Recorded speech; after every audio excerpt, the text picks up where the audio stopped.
Scalar Potential Fields and Waves. Extensive report by Thomas Valone, Ph.D. Integrity Research Institute. Introduction. Scalar fields have more than one form or interpretation. There are many esoteric products relying upon so-called scalar field effects. These will become verifiable or falsifiable as scalar detectors and scalar meters become available. This article introduces the topic without formulas, though some are described in words. Strictly speaking, the word field is reserved in physics texts for electromagnetic E or B effects, with field-free regions implying no E or B fields. Here we introduce scalar field effects, which underlie scalar potential and vector potential interactions.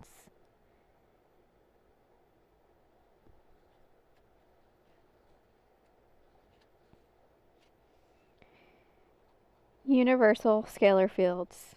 A scalar field can be defined as a physical influence pervading an area, analogous to a voltage field, but without direction.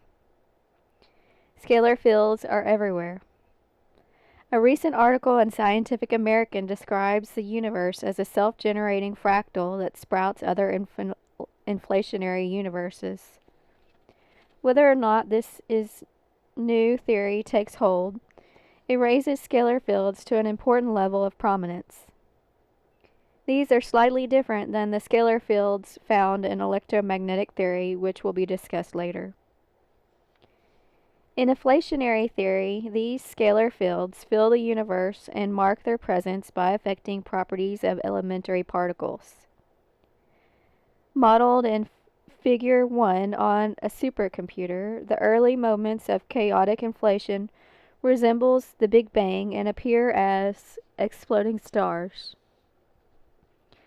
Then, in Figure 2, as inflation lessens, the universe heats up and the physical laws become fixed as the scalar field decreases. We supposedly live in the part of the universe where inflation has ceased, similar to a valley in the scalar field. Classical vector and scalar potentials.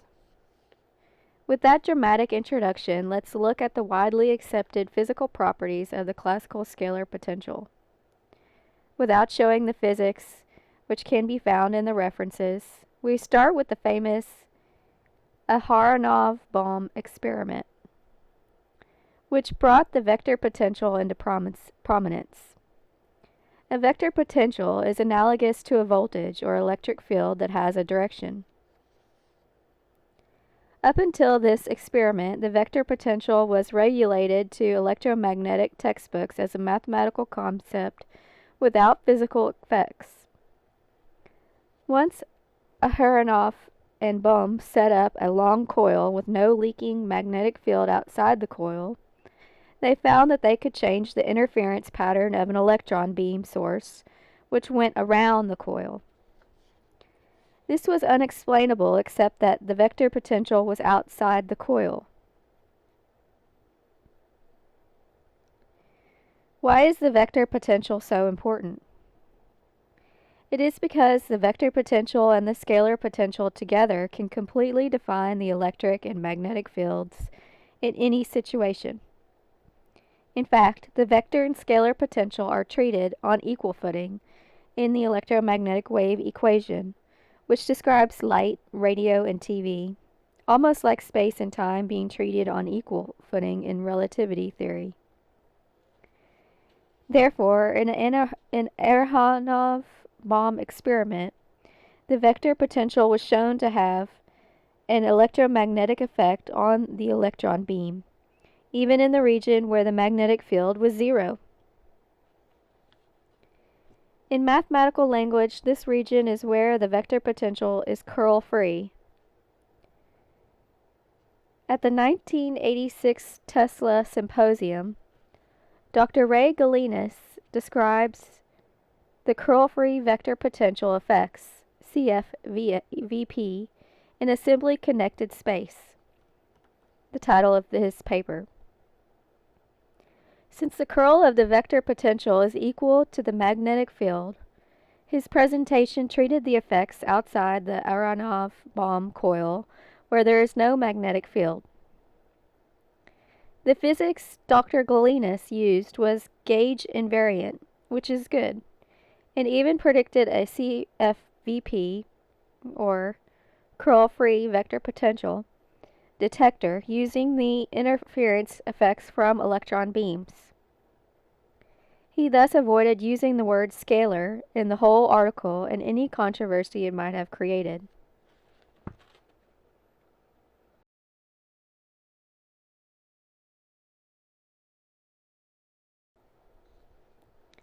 Figure 2. Scalar field in an inflationary universe can be modeled as a ball rolling down the side of a bowl. The rim corresponds to the Planck density of the universe, above which lies a space-time foam, a region of quantum fluctuations. Just below the rim, the fluctuations are weaker, but ensure the self-reproduction of the universe. If the ball stays in the bowl, it moves into a less energetic region, where it slides down slowly. The inflation ends once the ball nears the energy minimum, the bottom of the bowl, where it wobbles around and heats the universe.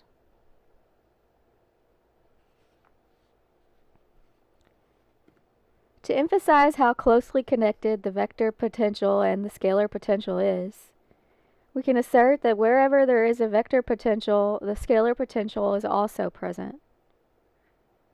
In electromagnetic theory, sometimes the gauge transformation is used to test the gauge invariance of EM fields.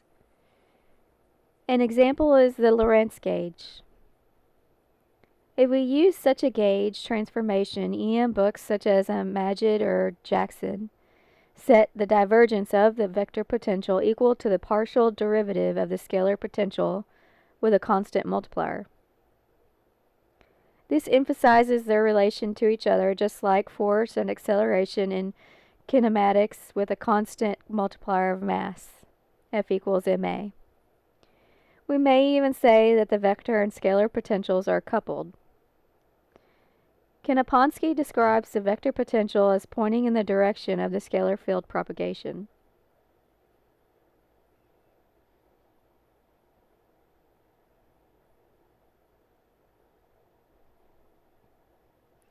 Jackson, on the other hand, describes the scalar potential as present everywhere instantly once it is created. He uses the Coulomb gauge for his prediction, but admits that, quote, the vector potential, on the other hand, satisfies the wave equation with its implied finite speed of propagation c. At first glance, it is puzzling to see how this obviously unphysical behavior is avoided. A preliminary remark is that it is the fields, E or B, not the potentials, that concern us, end quote. With that sidestepping remark, he then references Brill and Goodman for a detailed discussion of causality in the Coulomb gauge. Scalar generators. By using special coils to create internal magnetic fields, scientists have suggested that we can create scalars. Toroids, e.g. coil number 69370 from Pico Electronics, Mount Vernon, New York.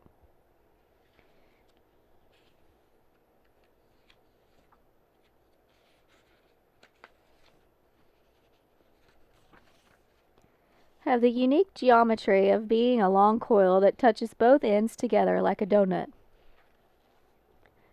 This ensures that the magnetic field does not stray outside the coil. In my paper to the 1992 Tesla Symposium, I tested the Pico coil in a backwound or caduceus mode, since it has two layers which can be backwound for scalar generation. Eldon Bird also suggests using a bifilar or caduceus coil.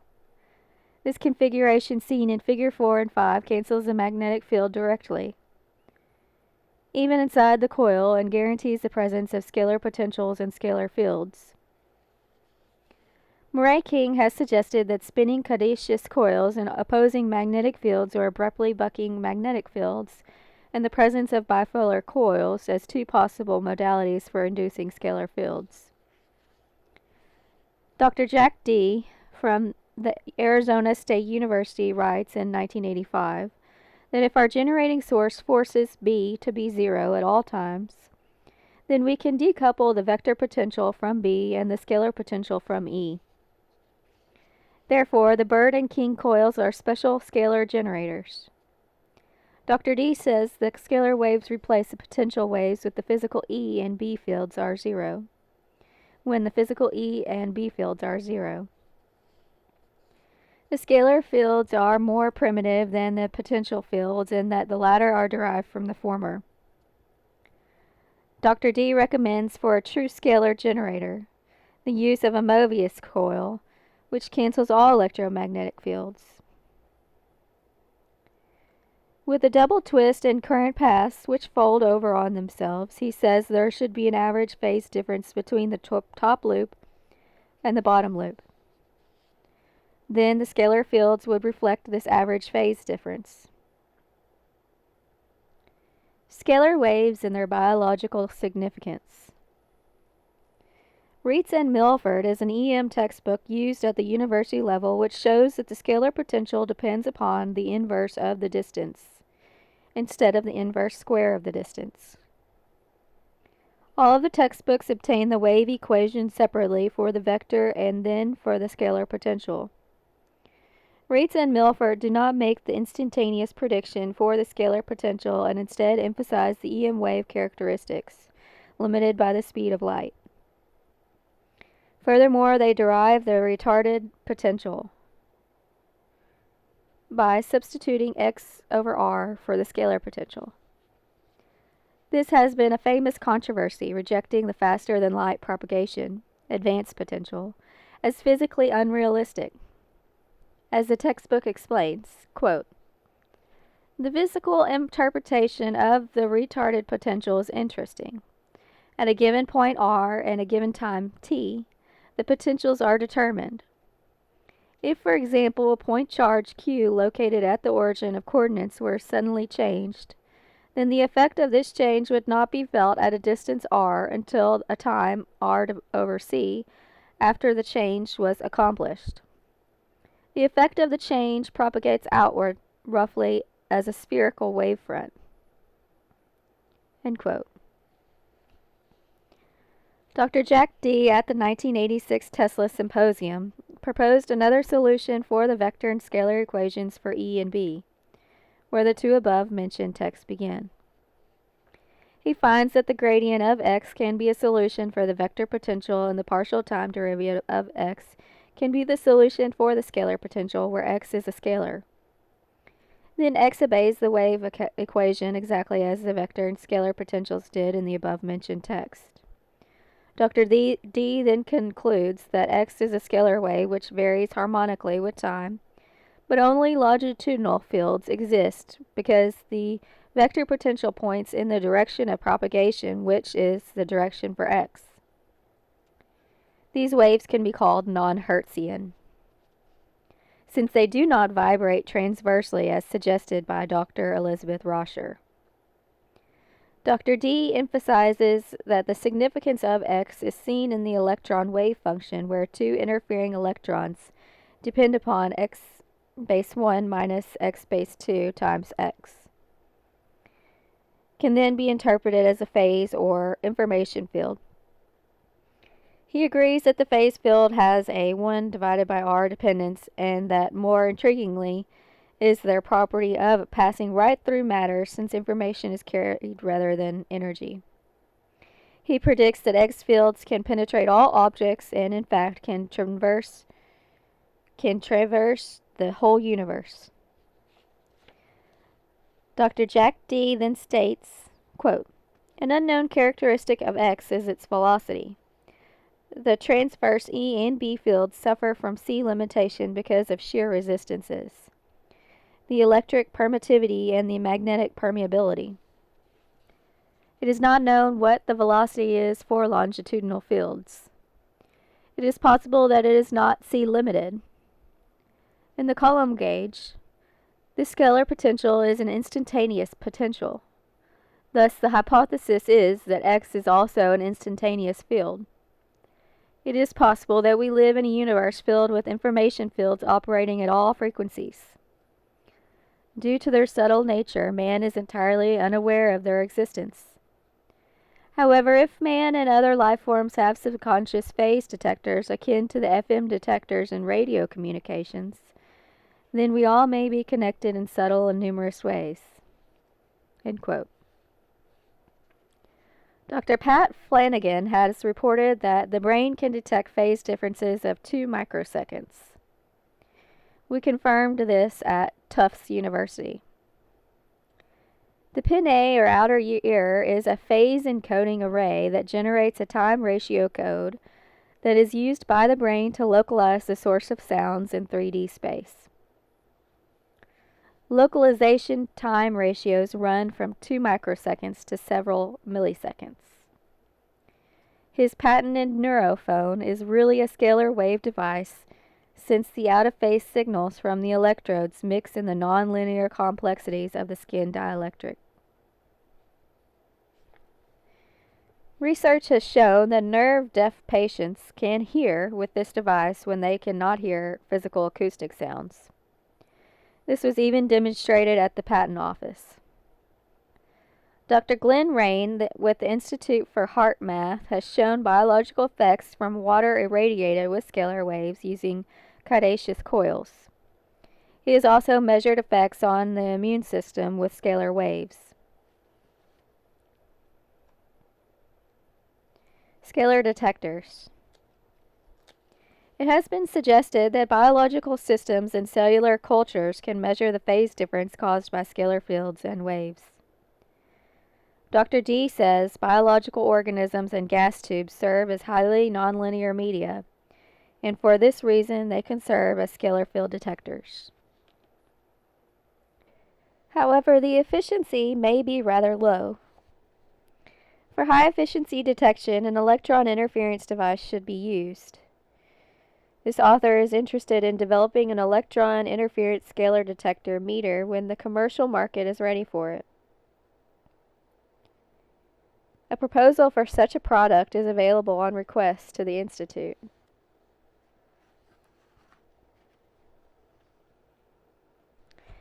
Figure 3 shows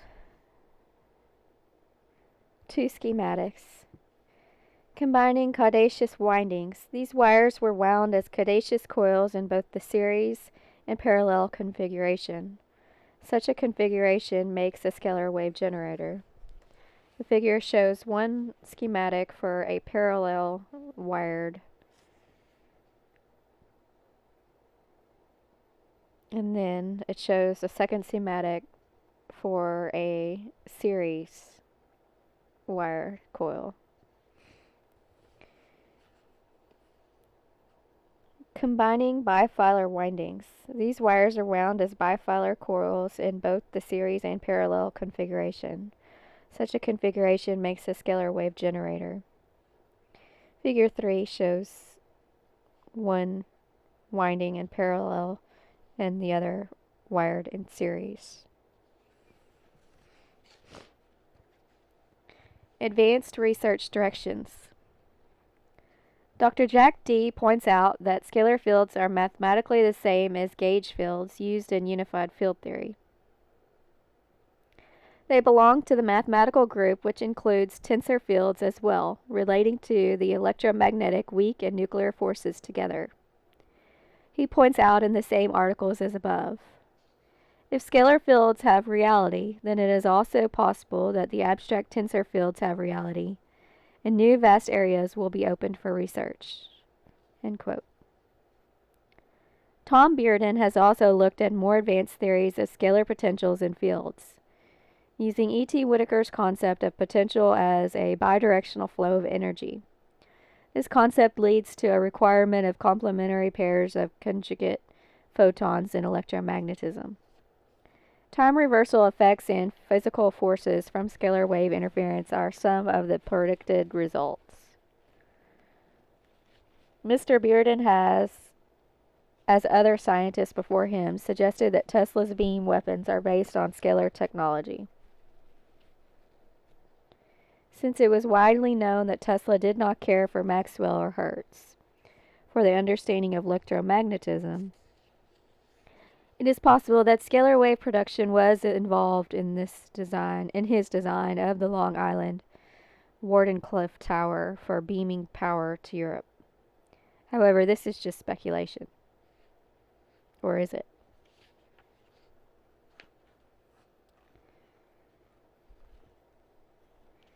Curl-free vector potential effects in a simply connected space. Raymond C. Galinas.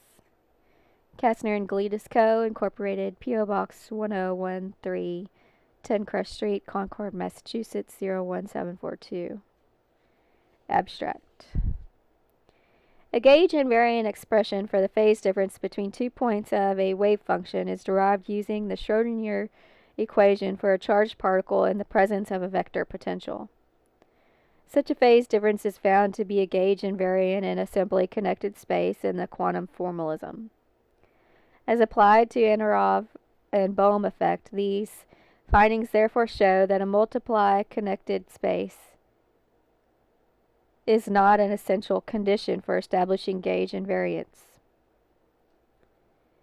That the Aharonov and Bohm experiments are constrained by requirement for a multiply connected space is a consequence of the properties of electron beams, which cannot provide two separate sources of mutually phase-coherent de Broglie waves.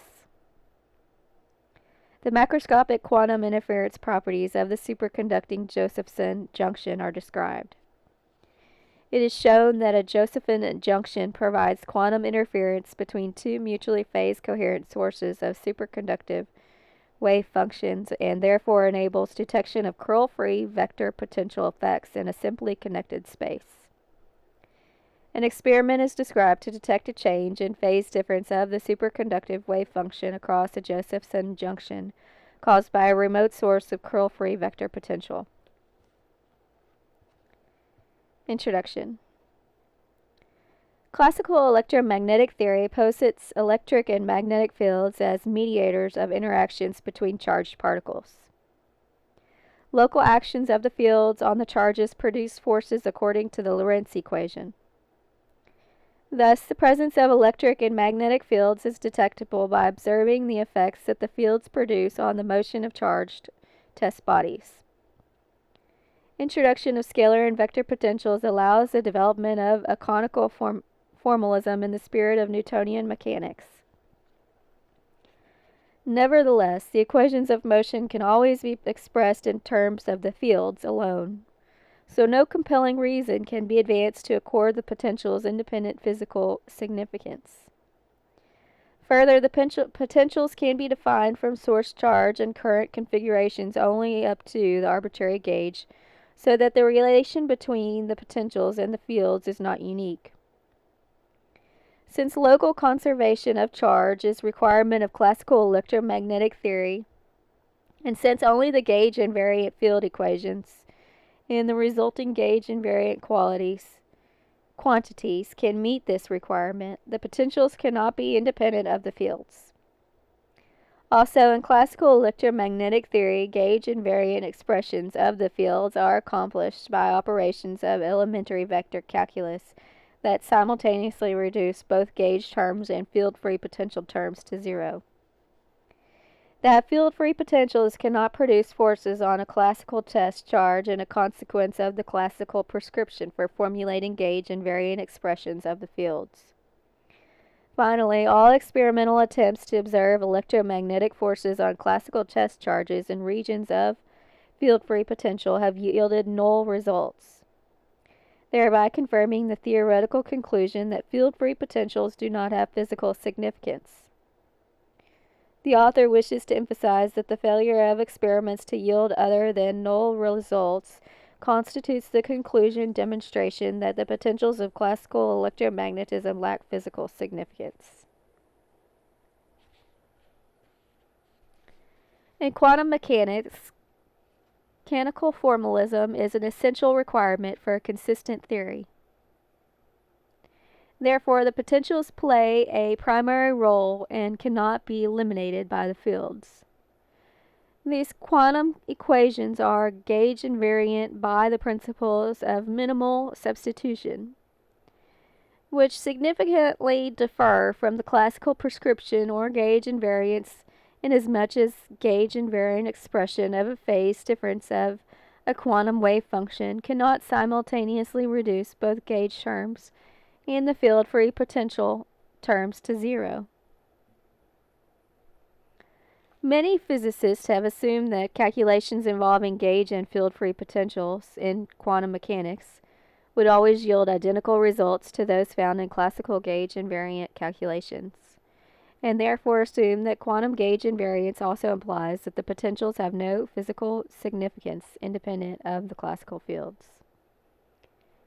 In a landmark paper, Aronov and Bohm challenged this assumption by showing that a shift in the phase of the de Broglie waves caused by their passage through a region of field-free potential is observable by means of suitable interferometer apparatus. Following Aronov and Bohm's initial papers, a number of experimenters, Chambers, Borsch et al., Molenstadt et al., Tonomura et al., reported interference fringe shifts in electron beam interferometers that depend upon a curl-free vector potential that arises from an isolated magnetic flux bundle enclosed by an interferometer legs, thereby confirming Aronov and Bohm's prediction of the existence of observable field-free potential effects on electrons. See Figure 1 for a schematic diagram illustrating these experiments. That mutually phased, coherent de Broglie waves can only occur in closed interferometer loops, and hence in a multiply connected space, is unavoidable as a consequence of the fact that electrons are fermions, inasmuch as the Pauli exclusion principle prohibits two or more electrons from occupying the same state. Therefore, the existence of two separate sources of electrons whose de Broglie waves are mutually phase coherent is not possible.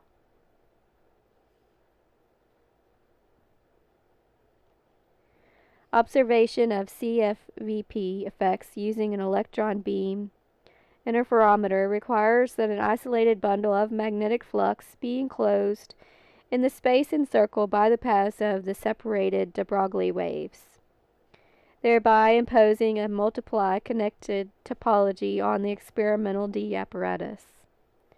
Since the interferometer legs from a closed loop around the flux bundle, quantum interference effects may be expressed directly in items of the enclosed flux, an explicit reference to associated CFVP terms eliminated from the equations, thereby affording considerable simplification in the final expression for the shift in interference fringes.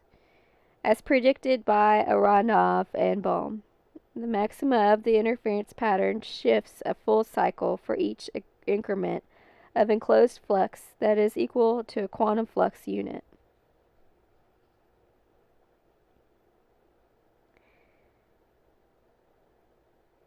Phase equals h over E.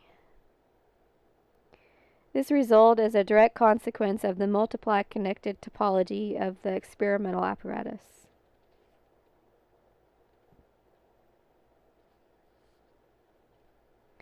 Nevertheless, the enclosed flux in the Aronov and Bohm experiment does not require a multiply connected topology for its existence, but rather arises as a result of its own source currents.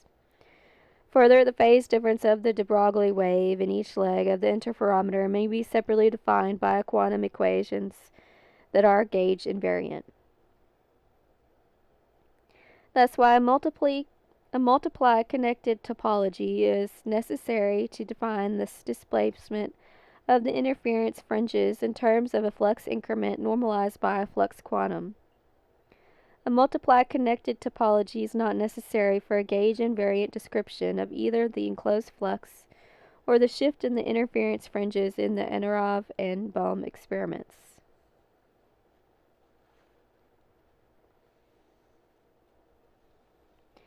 Figure 1. The schematic of Aharonov and Bohm experiments. A phase incoherent electron beam is split at P into two coherent de Broglie waves, wave 1 and wave 2, that traverse the paths T1 and T2 and combine in an interference region at P2, where the probability density of finding an electron is wave 1 plus wave 2 times wave 1 plus wave 2. The de Broglie waves encircle a magnetic flux bundle phase confined to interior of a solenoid. The CFVP A base CF from the flux bundle differentially shifts the phase of the de Broglie waves in each path, causing a shift in interference pattern maxima. The phase difference 1 and phase difference 2, as well as the probability difference density, wave 1 plus wave 2 times wave 1 plus wave 2, are all gauge invariant in the quantum formulation.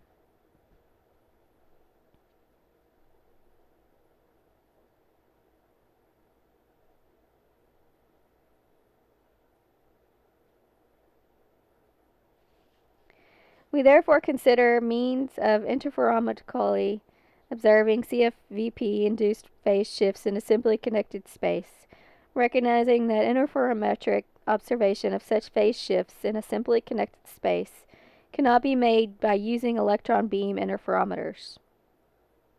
Neither will it be possible to express a change in interference pattern in terms of flux normalized by a unit of quantum flux. A superconductor provides a system of charged boson quasi-particles in a collective mode that is described by an order parameter, with properties similar to a quantum wave function, and therefore provides a source of wave functions described a system of charges that is phase coherent. Further, the Josephson junction combines two such mutually coherent sources of wave functions in a manner and provides quantum interference between them in a simply connected space. In this paper, we show that a multiply connected space is not essential for interferometric observations of CFVP-induced phase shift or wave functions associated with the superconducting state, and suggests an experiment in which Josephson junction is used to detect a CFVP effect in a simply connected space. The book then lists quantum gauge invariance formulas on page 4-46. It is important to emphasize that the vector potential appearing in quantum equations is formally identical with the classical vector potential, and that quantum effects associated with it do not imply that the vector potential appearing in quantum equations differs in any way from classical vector potential. Therefore, for static conditions, the vector potential utilized in the Schrödinger equation may be calculated in the standard classical way from normal source currents by solving for a volume integral with suitable boundary conditions. It lists the formula.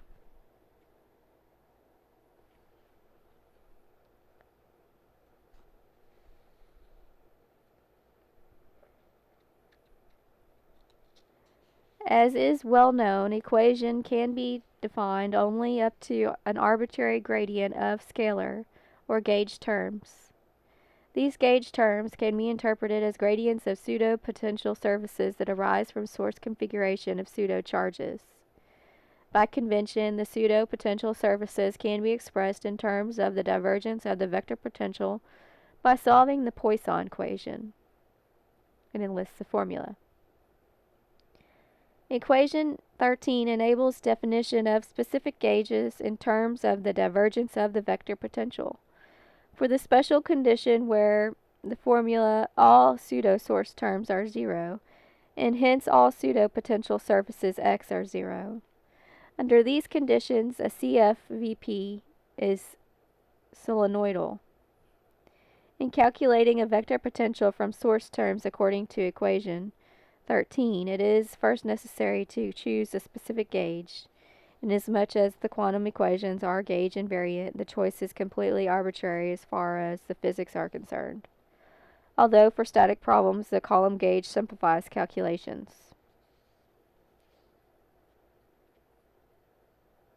A difference in the phase of a wave function at 2 points in space is, in principle, an observable gauge invariant phase difference. Following Gates' 1985, we define the phase of a wave function by, I'm going to list the formula. It lists how the phase difference can be expressed.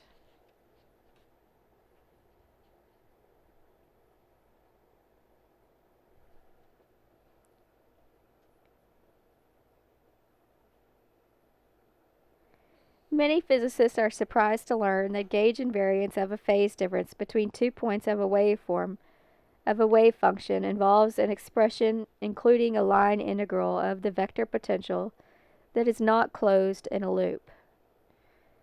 While the line integral segment of the vector potential in equation is not gauge invariant, the complete argument including the initial phase terms is gauge invariant. Thus, in quantum mechanics, gauge invariant expressions of the phase difference between spatially separated points in a wave function of a charged particle do not require a closed line integral of the vector potential. In a classic electromagnetic theory, the equations for fields provide gauge invariance by prescriptions that make both the gauge terms in any CFVP vanish by rules of elementary vector calculus. However, in quantum mechanics, minimal substitution gives a prescription for gauge invariance in which the gauge terms cancel but CFVP terms remain. Minimal substitution requires careful accounting of the gauge terms in order that they may be appropriately inserted in arguments that contain line integral segments of the vector potential. Thus, a calculation of the vector potential in a gauge that includes pseudo-potential terms must carry a definition of those terms according to equation 13, and they must be inserted into the argument defining the phase difference as demonstrated by equation 18 in order to preserve its integrity as a gauge invariant expression. Such a procedure is immediately seen to be equivalent to an initial calculation of a vector potential in the column gauge followed by a gauge transformation, as given by the substitutions shown in equation 11a and 11b.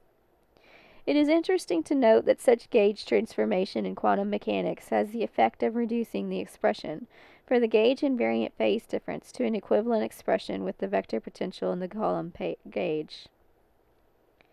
Also note that the gauge transformation given by equation 11a and 11b does not allow a gauged expression of the formula to be formed such that both gauge and the vector potential terms will simultaneously cancel.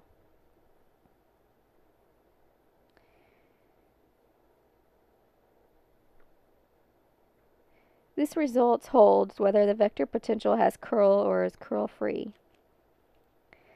Finally, note that the Aronov and Baum effect may be modeled by using the difference between two gauge invariant phase differences of the de Broglie waves calculated separately for two paths that enclose a magnetic flux bundle. Thus, for a CFVP vector potential arising from change, we have, and it states the formula. The superconducting Josephson junction. Superconductivity was discovered exactly 75 years ago by Ones, O-N-N-E-S, who found that low temperatures a number of metals and alloys undergo a thermodynamic phase change such that electricity can flow without any apparent resistance. In a further development, Meissner and Oschenfeld showed that a magnetic field vanishes inside a bulk superconductor even if the applied field is established while the block is at a temperature above its critical point, and then cooled in the presence of the field at a temperature below its critical point. These remarkable properties of a superconductivity were theoretically treated by London, 1948-1951, who proposed a phenomenological description emphasizing the necessity for a macroscopic coherent state of the charged particles responsible for superconductivity. Such a condensation can be described by internal order parameter. A phenomenological theory was developed by Ginzburg and Landau, 1950, based upon a hypothesis that the order parameter is a complex quantity, with properties similar to those of the wave function of the macroscopically occupied single quasi-particle quantum state.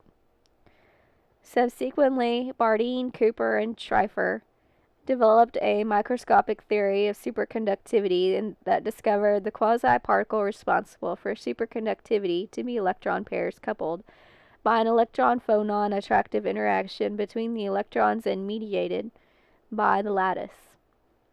The electron-photon interaction results in a formation of electron pairs having opposite spin and momenta, thereby forming a boson quasi-particle.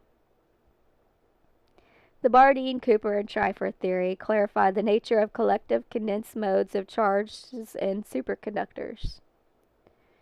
It was later shown by Gorkov, 1959, that the Ginzburg-Landau theory could be regarded as an extension of the Bardeen-Cooper-Schrieffer microscopic theory.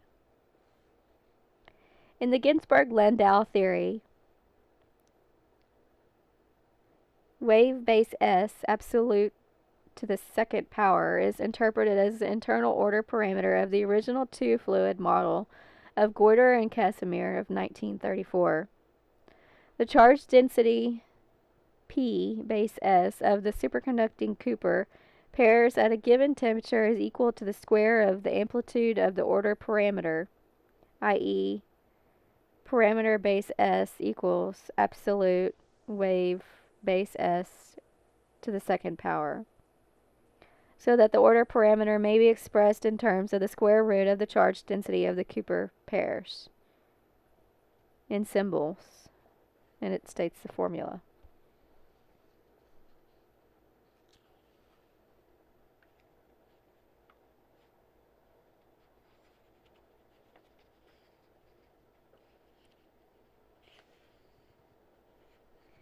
Macroscopic quantum interference was predicted by Josephson and occurs when two superconductors are weakly coupled, either by 1. A narrow constriction, i.e. microbridge. 2. A very thin oxide layer. 3. A superconducting point contact, or 4. By a superconducting normal superconducting sandwich. In this configuration, each superconductor provides two sources of order parameter that are mutually phase coherent, having properties similar to those of the wave functions of the macroscopically occupied single quasi-particle quantum state.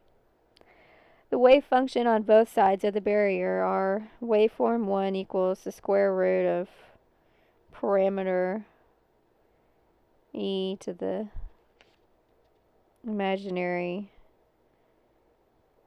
0 base 1, and waveform 2, square root of the parameter base S e to the imaginary square root of the 2.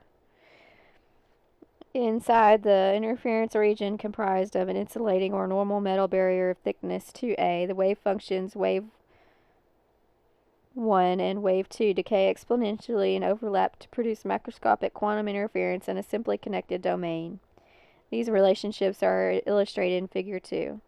The wave function inside the interference region defined by the barrier is given by, and he lists the formula.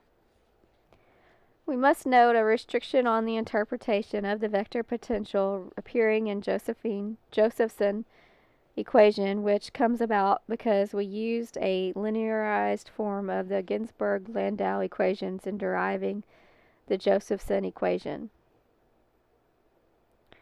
The vector potential appearing in the Josephson equation is not to be interpreted so as to include a contribution due to the Josephson tunneling current, but rather refers only to contributions to the vector potential arising from sources that are external to the junction. Proposed experiment. In this section, calculations will be made in the MKS system of units for clarity of presentation. The Josephson junction is a structure in which quantum interference occurs between mutually phase coherent sources of wave functions and of microscopically occupied charged quasi-particle single quantum state. The interference effect is expressed directly in terms of the Josephson tunneling current and is dependent on the gauge invariant phase difference of the wave function between the endpoints of the junction. The interference phenomenon takes place in a simply connected topology and does not require a closed line integral of the vector potential to its gauge invariant description. We now seek a method by which a Josephson junction may be utilized to detect a change in the interference condition in the junction caused by a CFVP whose origin is remote and due to an external current source and in manner that retains the character of a simply connected domain. Proposed experiment. Curl-free vector potential source. A toroidal coil carrying current provides a source of CFVP, or curl-free vector potential, that extends over a large region of space. The distribution of CFVP in a space surrounding the coil may be calculated using the volume integral given in equation 12 by multipole expansion. While this calculation is straightforward, it is very tedious to extend over many terms. However, an approximation in the column gauge to the first significant term in a multipole expansion yields the CFVP components in Cartesian coordinates with the z-axis normal to the surface defined by the toroidal coil loop and with origin at the toroidal coil center. And enlists the formulas.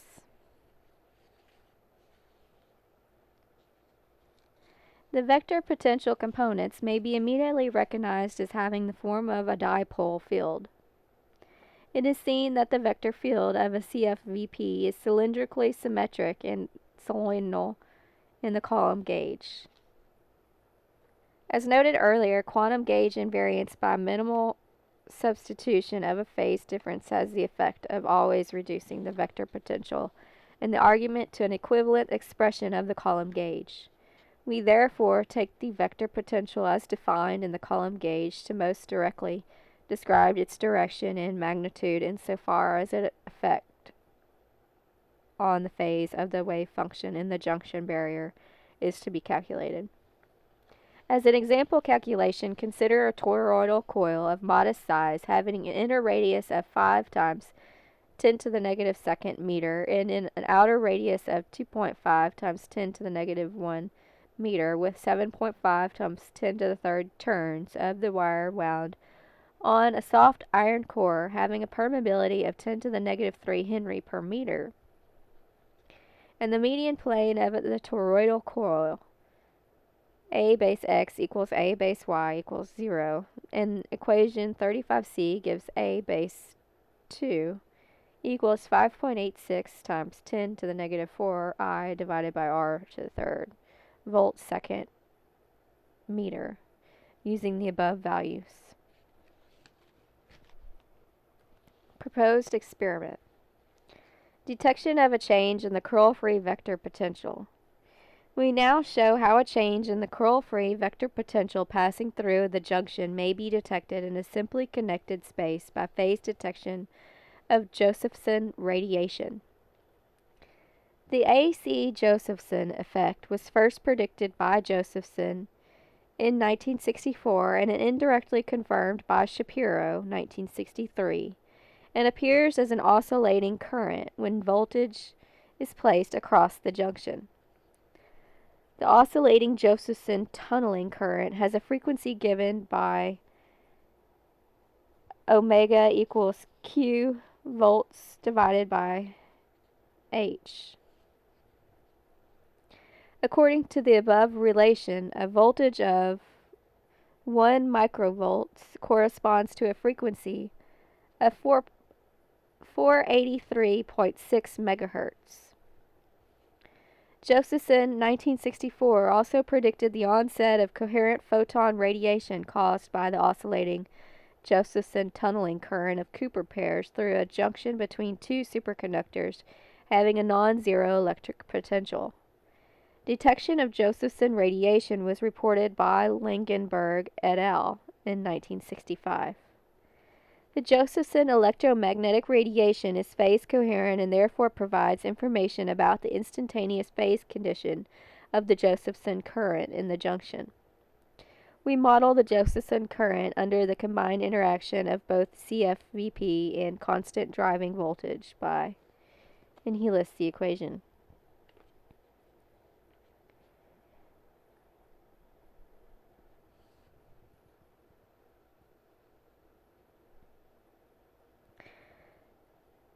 Thus, the Josephson current oscillates with an angular frequency, and the remaining terms appear as a phase constant of the oscillation.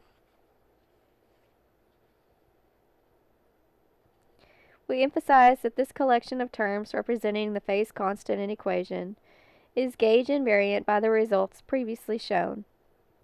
Since this phase constant includes the line integral of CFVP, a change in the CFVP will alter the phase constant of a new value and therefore modulate the phase of the oscillating Josephson tunneling current. A change in the value of the term containing vector base CF may be accomplished by either by rotating the Josephson junction relative to the toroidal coil source of CFVP, thereby changing the value of the dot product, relocating the Josephson junction relative to the toroidal coil source into a region of different CFVP. The oscillating Josephson tunneling current gives rise to the electromagnetic radiation. Since the Josephson radiation is coherent, its instantaneous phase is determined by the instantaneous phase of the Josephson tunneling current. Assuming that the Josephson radiation is suitably coupled to a waveguide by some method similar to those developed by Langenberg et al. 1965, neglecting a phase shift associated with impedance matching, since this effect will only introduce an additional phase constant. The electric field of the Josephson radiation at a point in the waveguide may be written in terms of the Josephson tunneling current by, and he lists the equation. Where we have retained the phase constant terms of the Josephson current, the phase of the Josephson radiation is now to be detected by heterodyning with a reference signal. The only limitation being that the source producing the reference signal shall not be sensitive to CFVP effects. A change in the CFVP across the junction by either rotating or relocation of the junction will result in a modulation of the phase of the Josephson radiation, which will be detected by a change in the phase of the heterodyned output. The phase of the Josephson tunneling current and hence the phase of the Josephson radiation will be shifted from one full cycle upon a change of the value of the line integral of the CFVP and the column gauge by an amount.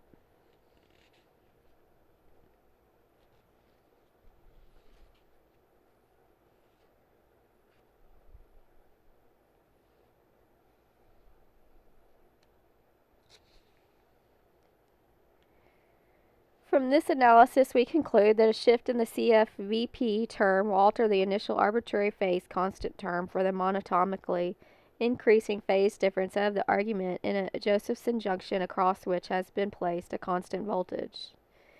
This in turn will alter the phase of the oscillating Josephson current, and since the phase of the oscillating Josephson current defines the phase of the electromagnetic radiation, a phase modulation of the radiation will result. The amount of phase modulation in emitted radiation as a function of the change in CFVP through the junction can be detected from the phase change in radiation by heterodyning the Josephson radiation with a reference source, thereby affecting phase modulation detection.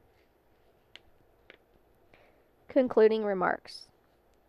The phase coherent character of the wave function describing this superconducting state allows macroscopic quantum interference effects to occur in the barrier space of Josephson junction in a simply connected space. The quantum interference is expressed directly as a Josephson tunneling current through the junction and is function of the gauge invariant phase difference of the wave function across the junction space. As shown in the preceding discussions, the gauge invariant phase difference, as derived by quantum mechanics, will respond to a CFVP across the junction by changing the gauge invariant phase difference, which can be then detected by phase demodulation of Josephson radiation. Since this prediction is derived from elementary quantum mechanics in a straightforward manner, a null result of an experiment as described in the previous section would remark a failure of quantum gauge invariance. On the other hand, positive results of such an experiment would reaffirm quantum gauge invariance and the character of quantum mechanics as a local theory. Finally, we offer the following application note. Should detection of CFVP effects in a simply connected space be reduced to practice, a technology for detection and measurement of shielded and remote sources of magnetic flux would be made available.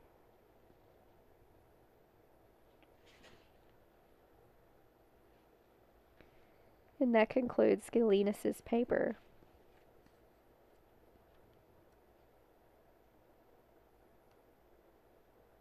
Curl-free vector potential effects in a simply connected space.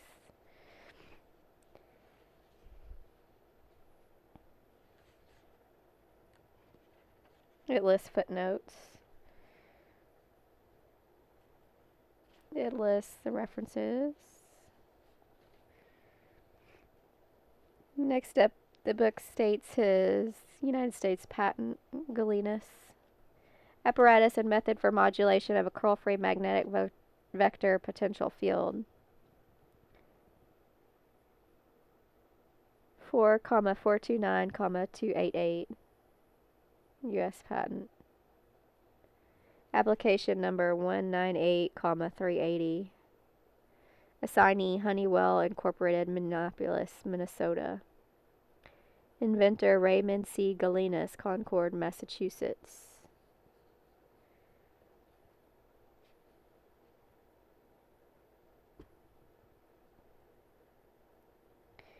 Other publications: Rosen et al. Magnetic recordings of the heart's electrical activity with a cryogenic magnetometer. Journal of Applied Physics, Volume 42, Number 10, September 71. R.P. Feinmar, R.B. Leeton, M. Sands, The Feynman Lectures on Physics Quantum Mechanics. Addison Wesley Press, page 15-6 through 15-14 and page 21-1 through 21-19. R.C. Jaklovic, Lambe, Mercero, A.H. Silver, Macroscopic Quantum Interference in Superconductors. Aronow and D. Bohm, Significance of Electromagnetic Potentials in Quantum Theory. Physical Review. Aronow and Bohm, Further Considerations on Electromagnetic Potentials in the Quantum Theory. Josephson Coupled Superconductor Reviews of Modern Physics.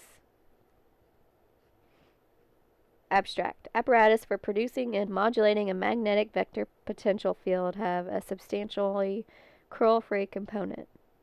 Detection and demodulation of the curl-free component of the magnetic vector potential field using Josephson junction device are described of the curl-free magnetic vector field. Examples of modulation of curl-free magnetic vector field suitable for detection and demodulation by the Josephson junction device are disclosed. And it gives the schematic for his device for the patent.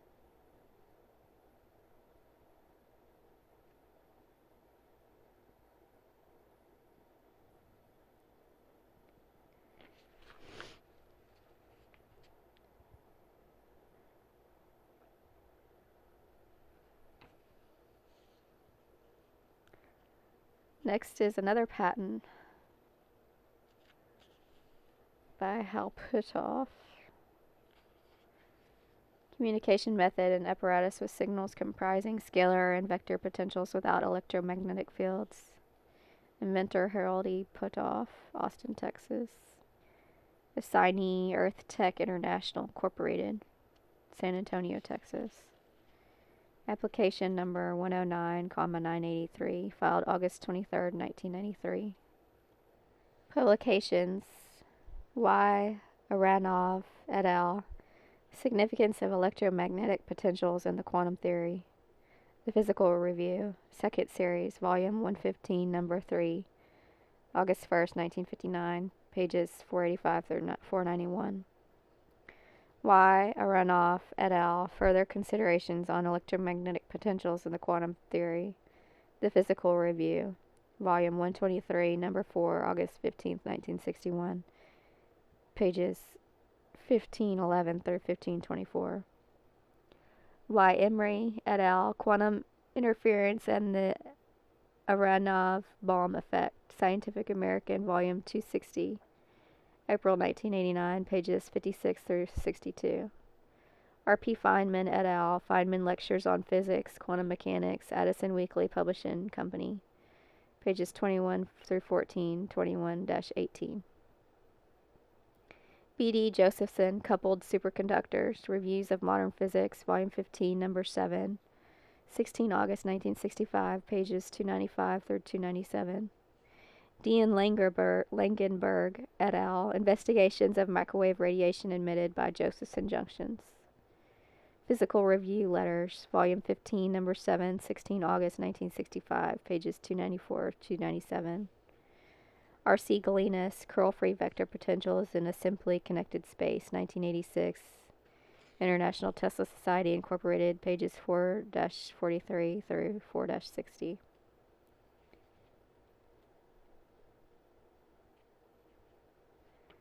Abstract: information that changes as function of time and is communicated from a transmitting site to a receiving site by transmitting a signal comprising scalar and vector potentials without including any electric magnetic field. The potentials vary as a function of time in accordance with the information.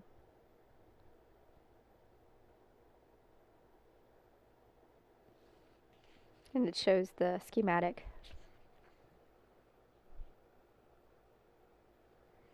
Next up is scalar fields, their prediction from classical electromagnetism and interpretation from quantum mechanics.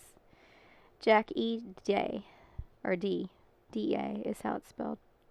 Research Associate, Department of Chemistry, Arizona State University, Temple, Arizona, 85281.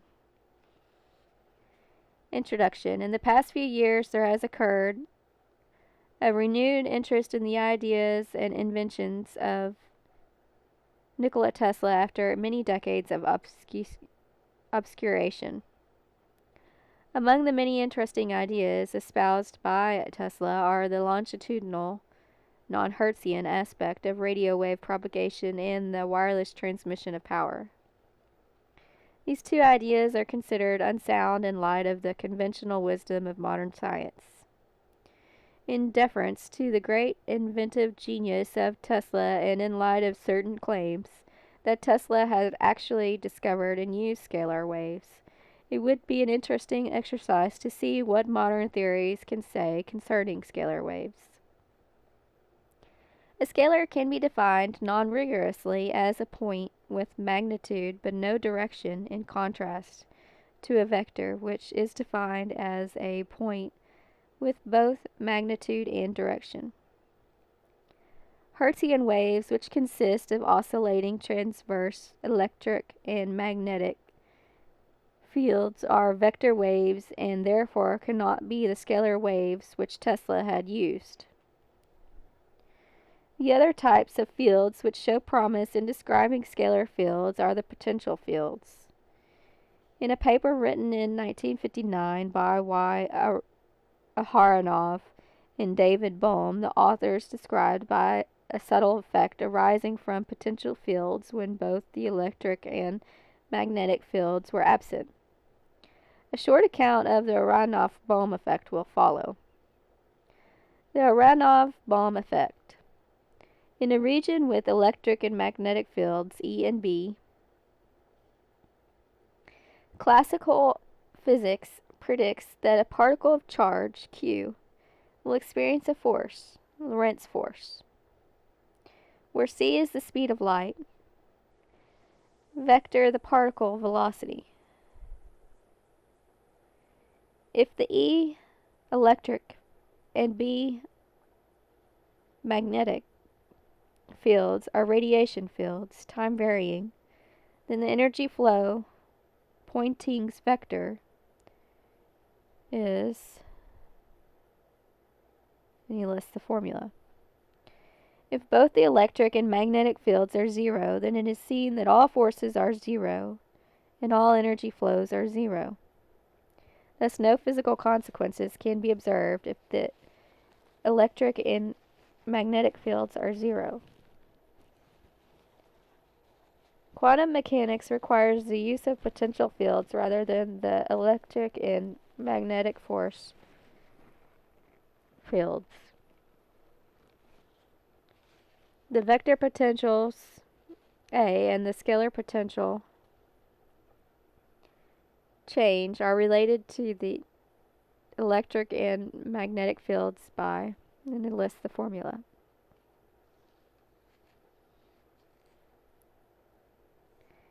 An electron beam is split into two beams, which encloses a tightly wound long solenoid. The beams are recombined at a screen and their interference pattern observed.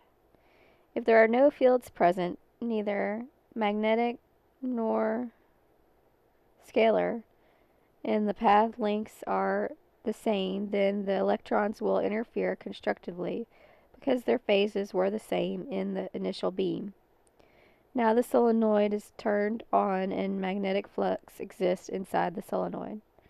However, it is a long and highly wound solenoid. No magnetic fluxes exist in region 2. At the same time, a vector potential field exists in region 2.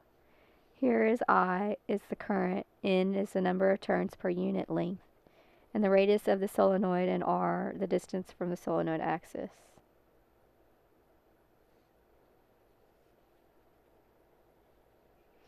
He goes on to list calculations and formulas. The existence of potential and scalar field waves. The above described experimental setup used locally generated potential fields and the electron beams enclosed in a magnetic flux. In fact, the phase integral is equal to the enclosed magnetic field and enclosed magnetic flux. These are severe limitations. If the potential fields have any correspondence to scalar fields, then they should exist independently of enclosed fluxes and can originate from non-local sources. In fact, electromagnetic theory does predict that the existence of potential waves traveling at the speed of light. If we substitute equation 3 and 4 into the Maxwell equations and use Lorentz's gauge condition, and assuming we are far away from sources, then we arrive with two potential wave equations.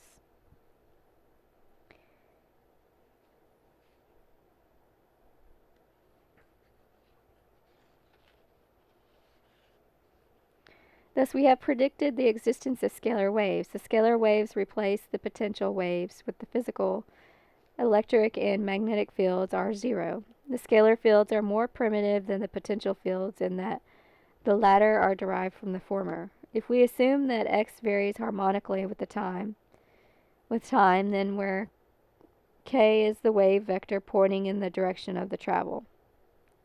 It is seen from the above equation that waves of a vector in the absence of electric and magnetic fields are purely longitudinal, and that the a vector points in the direction of the travel. It has been generally assumed by physicists that longitudinal modes of motion can only be supported in a plasma. But now it is seen that pure potential fields can also support longitudinal waves.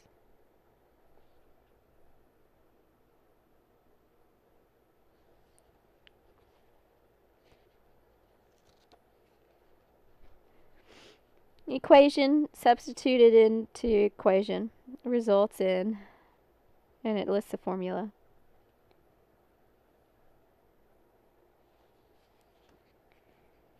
Scalar field generators. A simple scalar field generator consists of a toroid coil.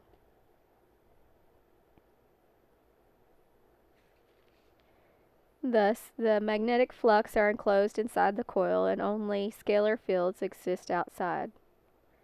At L frequencies, this setup can generate strong scalar fields. However, at radio frequencies, electric and magnetic fields will be generated outside as well. A true scalar generator is shown below. The figure 3 shows Mobius scalar generator. It merely consists of a loop in a figure 8 configuration with a double twist at the neck and fold over itself. This configuration ensures that nearly all electromagnetic fields and potential fields are cancelled. However, the scalar field need not be zero.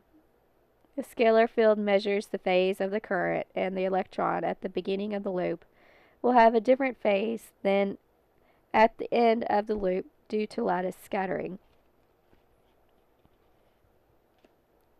Thus, there should be an average phase difference between the top loop and the bottom loop.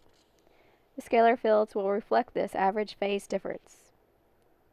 The author has been informed that such a device has been developed and certain properties of scalar fields have been qualitatively confirmed. See reference 7. The generated fields appear to penetrate everything and seem to have a 1/r dependence. Another feature of this device operating near the Earth's Schumann's resonance frequencies 7 through 10 Hz was that it has a calming effect on humans and animals. The detection of scalar fields. Biological organisms and gas tubes serve as highly nonlinear media, and for this reason they can serve as scalar field detectors. However, the efficiency may be rather low. For high efficiency detection, an electron interference device must be used. The setup can be shown in figure 1. It is the contention of this author that this setup can measure fields from region 3 as well as from region 2. For a local source closer to beam 1 will be phase shifted more than beam 2. Hence, interference effects will be observed on the screen if the source intensity changes. Power transmission and the extension to nuclear fields. Tesla's claims for wireless power transmission and Bearden's qualitative theory for this process can now be examined in light of the above described scalar fields. The wireless transference of power requires ultimately the conversion of scalar waves into the usual electromagnetic waves. Bearden claimed that this conversion may be accomplished through the interference of two scalar waves at the target location. Maxwell's equations and gauge conditions are linear equations. The superposition of two scalar fields which depend on linear equations at least to the first order, can only yield more scalar fields and not the usual electromagnetic fields. Hence, it can be concluded that the predicated scalar waves cannot be used for power transmission. The electromagnetic field is just one of 4 fundamental fields known to science. The others are nucleonic, weak, strong, and gravitational fields. The nucleonic field represents the next level of mathematical complexity in comparison with the electromagnetic field. The nucleonic field transforms under rotation as a tensor, represented by a 2x2 matrix. This field is inherently nonlinear. It can be speculated that 2 forceless nucleonic fields can interact to produce energy fields at a distance. The forceless nucleonic fields may be found through a procedure analogous to the procedure for finding the scalar fields. First, the potential fields are generalized using spacetime notations.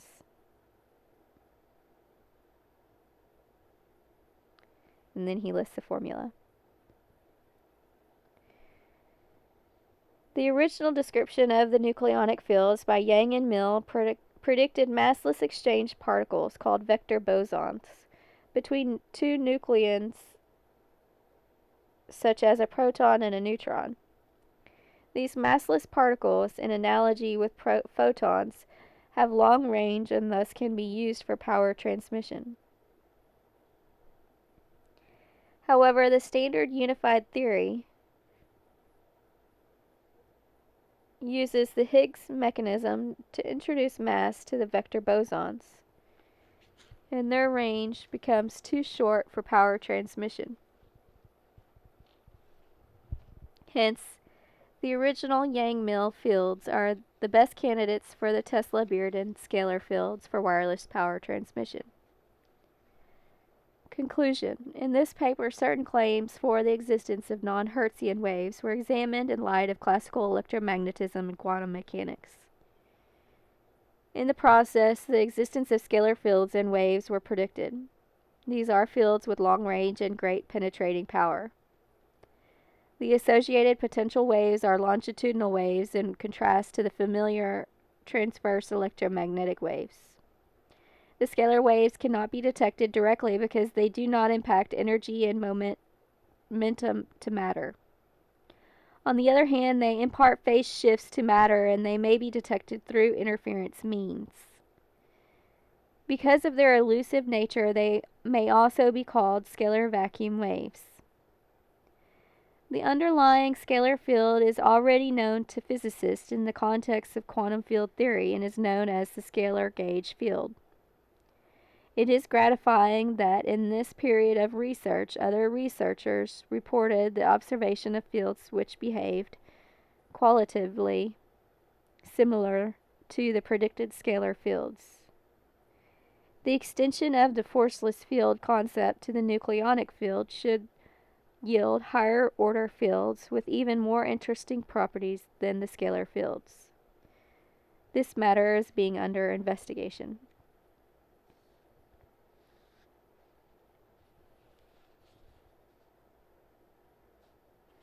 Reference 7 notes private communications with Mr. Al Bielek, Bielek. Next up in the report is a CIA classified document that was approved for release on March 7th, 2001 to Dr. Valone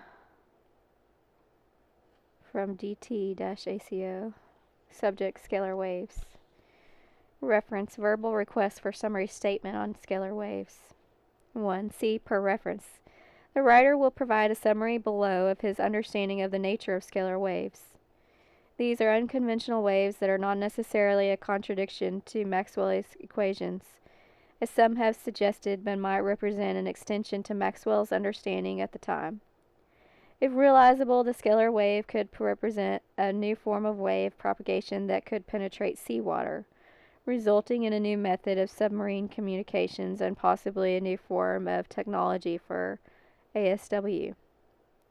Thus, the potential applications are of high interest to the U.S. R&D community and the intelligence community, particularly if some promise is shown to their realizability.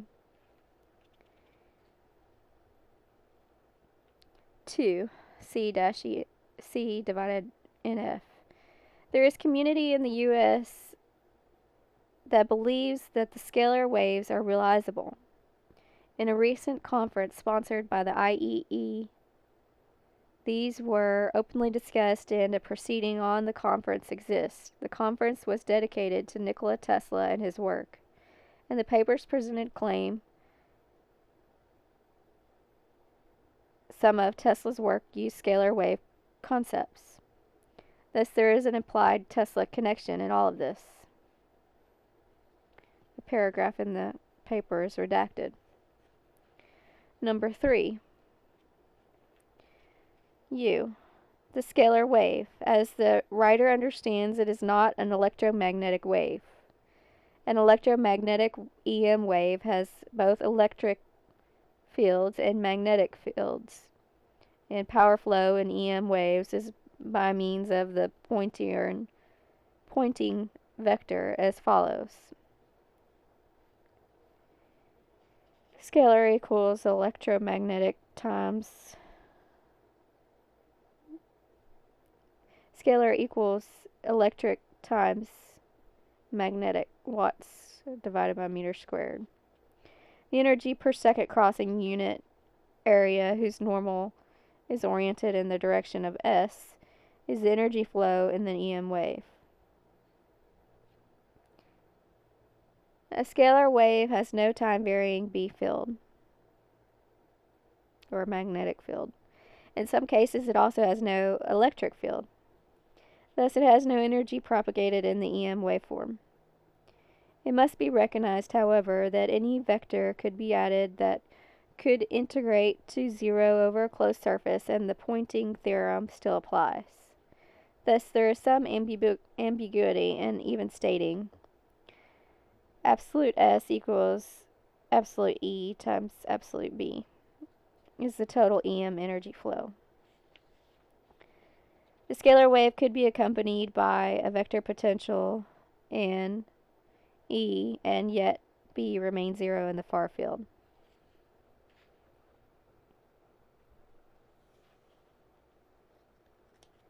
Confidential, no foreign.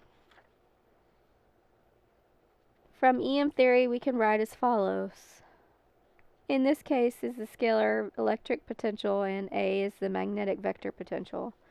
Maxwell's equations then predict scalar potential waves, vector potential waves. A solution appears to exist for the special case of the electric field equals 0, the magnetic field equals 0, and the potentials times the scalar equals 0. For a new wave satisfying. S then satisfies. Mathematically, S is a potential with a wave equation, one that suggests propagation of this wave even through electric field equals magnetic field equals 0. And the pointing theorem indicates no EM power flow. Number 5. From paragraph 4 above, there is suggestion of a solution to Maxwell's equations involving a scalar wave with potential S that can propagate without pointing vector EM power flow. But the question arises as to where the energy is drawn from to sustain such flow of energy. A vector that integrates to 0 over a closed surface might be added in the theory, as suggested in paragraph 3 above. Another is the possibility of drawing energy from the vacuum, assuming net energy could be drawn from free space.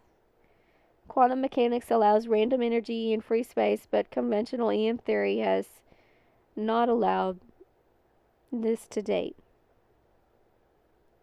Random energy in free space that is built of force fields that sum to 0 is a possible approach.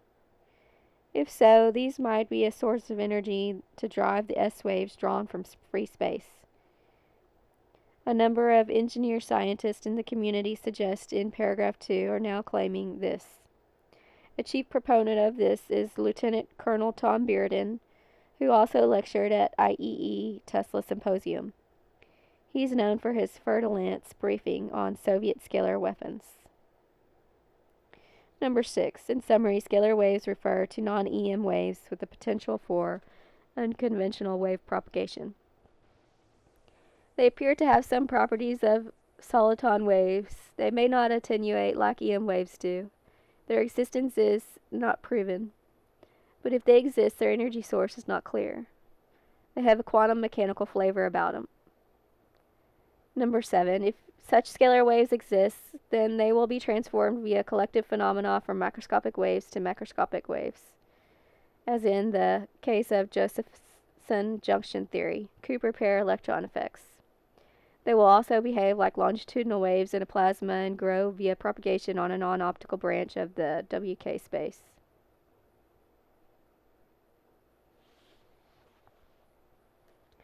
They will result from collective phenomena and, as in plasma waves, grow via energy supplied by the medium, free space, seawater, etc. Should they exist, new vistas in wave propagation and long-distance ranging detection will result. The signature is redacted. 1222. And that's the end of that document in the report.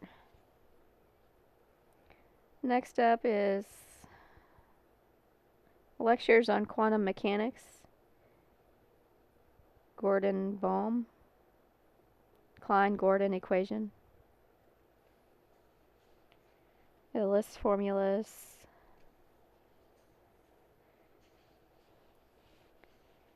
Then it goes into scalar interactions. Up to now, we have considered only the coupling of particles to the electromagnetic field. This interaction distinguishes particles from antiparticles. There is another type of interaction which plays an important role in elementary particle physics, and that is a scalar interaction, which treats particles and antiparticles alike. Suppose that non-relativistically we have a potential energy, S, which is R, inclusive of R and T. That is the same for particles and antiparticles. The Schrödinger equation with this potential is, and it lists the equation. We would like to be able to include such potential in the relativistic wave equation. One possible way, which is we shall see, is a relativistic generalization of 22 through 149 is the following. Suppose that S R times RT is a real scalar function, i.e. its value at a given spacetime point is the same in all Lorenz's frames. Then if we add 2ms RT onto m squared c squared in the Klein-Gordon equation, we find that the wave RT is still a scalar under a Lorentz transformation. The equation is the wave equation corresponding to the modified energy momentum relation.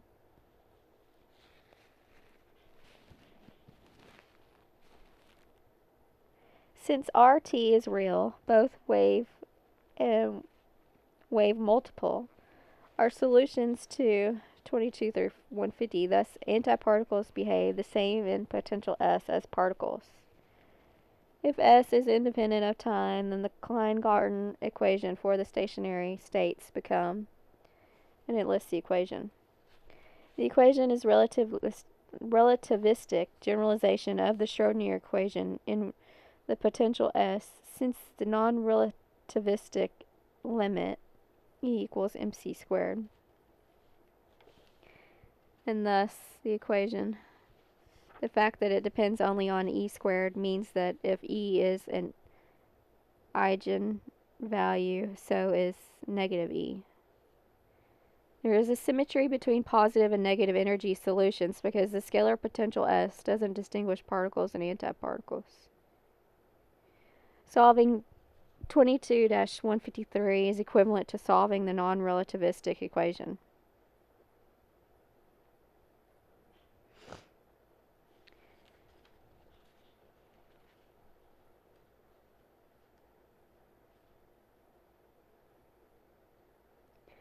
The eigenvalues of this equation are related obviously to those of 22-153 by e squared equals mc squared mc to the fourth minus 2mc squared e.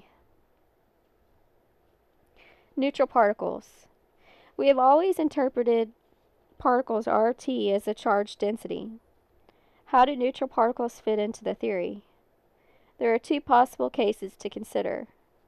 First, suppose that the particle is different from its antiparticle, e.g., a K meson, with strangeness 1, whose antiparticle, the absolute K, has strangeness -1. The statement that particle and antiparticle are different particles means that there exist interactions that distinguish them. Then we can always define a charge, though not electromagnetic. That is, +1 for the particles and -1 for the antiparticles. And P, RT, can be interpreted as the density of this charge. For K mesons, this charge is simply their strangeness. Second, there is the possibility that a particle is its own antiparticle. This means that there are no interactions in nature that distinguish the particle from its antiparticle. An example is pi to the 0 meson. The pi positive and the pi negative are antiparticles. Then there must be a complete symmetry between positive and negative energy solutions of the Klein-Gordon equation, as in the case of the scalar coupling S. If the wave RT satisfies the Klein-Gordon equation, so must wave R times RT, the charge conjugate wave function. Thus, the wave function can always be chosen to be real, and for the real wave function, the density particle RT is 0. This situation is analogous to the description of photon, a neutral spin 1 particle, by the electromagnetic field, a real field. The physical interpretation of the solution of the Klein-Gordon equation in terms of particles is quite analogous to the interpretation of the solutions of Maxwell's equation in terms of photons.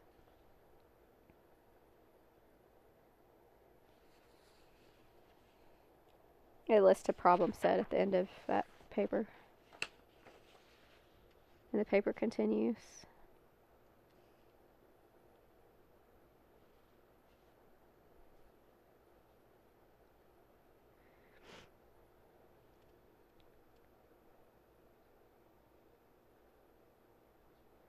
Vector and scalar potentials. The Maxwell equations consist of a set of coupled first-order partial differential equations relating the various components of electric and magnetic fields. They can be solved as they stand in simpler situations, but it is often convenient to introduce potentials, obtaining a smaller number of second-order equations while satisfying some of the Maxwell equations identically. We are already familiar with this concept in electrostatics and magnetostatics, where we use the scalar potential and the vector potential.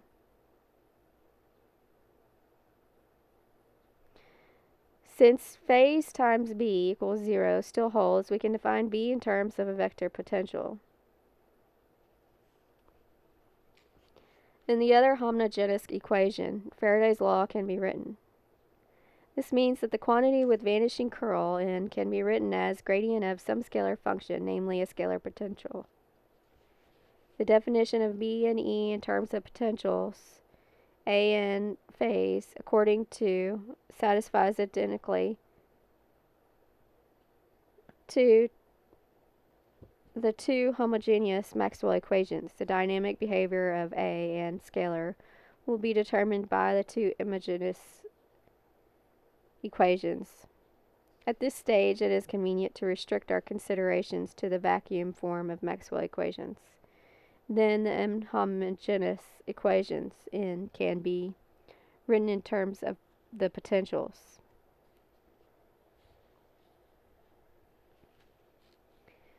Gauge transformation, Lorentz gauge, column gauge. The transformation and 6.35 is called a gauge transformation, and the invariance of the fields under which such transformation is called gauge invariance. The relation between A and scalar, the relation between vector and scalar is called the Lorentz condition. To see that potentials can always be found to satisfy the Lorentz condition, suppose that the vector potentials and scalar, which satisfy 6.32 and 6.33, do not satisfy 6.36. Then let us make a gauge transformation of potentials vector scalar and demand that vector scalar satisfy the Lorentz condition. Even for the potentials which satisfy the Lorentz condition, there is arbitrariness. Evidently, the restricted gauge transformation. All potentials in this restricted class are said to belong to the Lorentz gauge.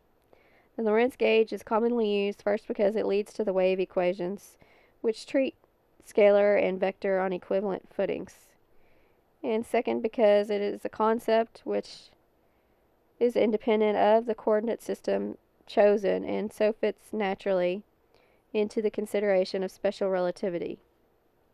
Another useful gauge for the potentials is the so-called column, radiation, or transverse gauge. This is the gauge in which phase times vector equals 0. The scalar potential is just the instantaneous column potential due to the charge density. This is the origin of the name column gauge. The vector potential satisfies the inhomogeneous wave equation. The term involving the scalar potential can, in principle, be calculated from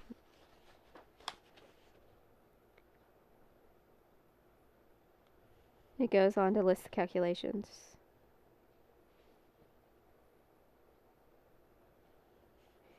In passing, we note a peculiarity of the column gauge. It is well known that electromagnetic disturbances propagate with finite speed.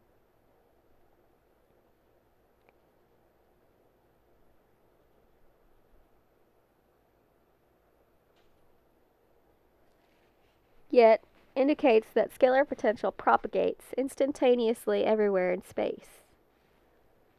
The vector potential, on the other hand, satisfies the wave equation, which is implied finite speed of propagation c.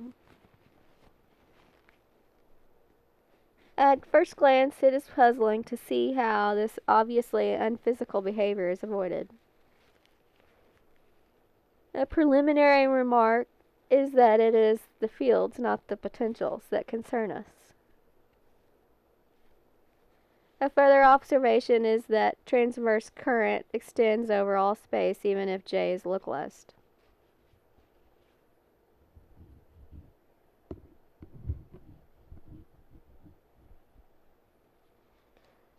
The wave equations and all have the basic structure. Green functions for the wave equation. To solve, it is useful to find a green function, just as in electrostatics. We consider the simple situation of no boundary surfaces and proceed to remove the explicit time dependence by introducing a Fourier transform with respect to frequency. We propose that the waveform and the frequency have the Fourier integral representations with the inverse transformations. When the representations are inserted into these equations, it is found that the Fourier transform wave satisfies the inhomogeneous Helmholtz wave equation for each value of omega. Here, k equals omega over c is the wave number associated with frequency omega. In this form, the restriction of no dispersion is unnecessary. A priori, any connection between k and omega is allowed, although causality imposes some restrictions. And that completes the Klein-Gordon equation lectures on quantum mechanics. Next is an excerpt from Eldon A. Bird, Scalars, Part 1. Part 1 deals with historical background, beginning in 1900 with the discovery of inconsistencies between deductions and experimental data concerning Planck's constant, leading to the concepts supporting scalars as information carriers.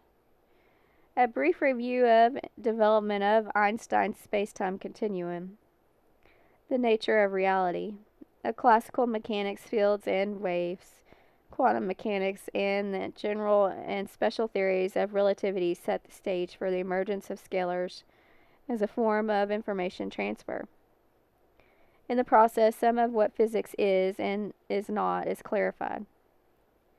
Part 2 provides the equations linking vector mechanics with scalars and concludes with how scalars can act as information carriers at infinite velocity. Introduction. One of the purposes of science is to provide order from the chaos of our sense experience. This is very difficult because the same brain that experiences the chaos has to make up theories and try to make sense. Physics in particular is and has always been in a state of evolution. Its basis cannot be distilled from experience by inductive methods, and its truth content can only be verified by human consciousness. In 1927, the physical universe was described by Arthur Webster as consisting only of X, Y, 2, and time. Underlying this description were a myriad of philosophical assumptions. Thus, the foundation of mathematical physics is philosophical in nature. Science is concerned with the analysis of parts assumed to be independent of the whole. Recent advances in science refute this assumption. We are coming back to Newtonian action at a distance ideas, but from a different and more sophisticated point of view. Interconnectedness now appears to be a more viable viewpoint than ever before. However, interconnective forces seem to be subtle and not subject to measurement by conventional devices and techniques. Bohm called the interconnective force the quantum potential.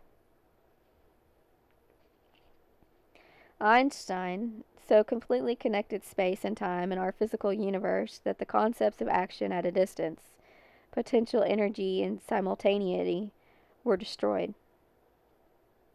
This was compatible with Maxwell's equations, but not with classical mechanics.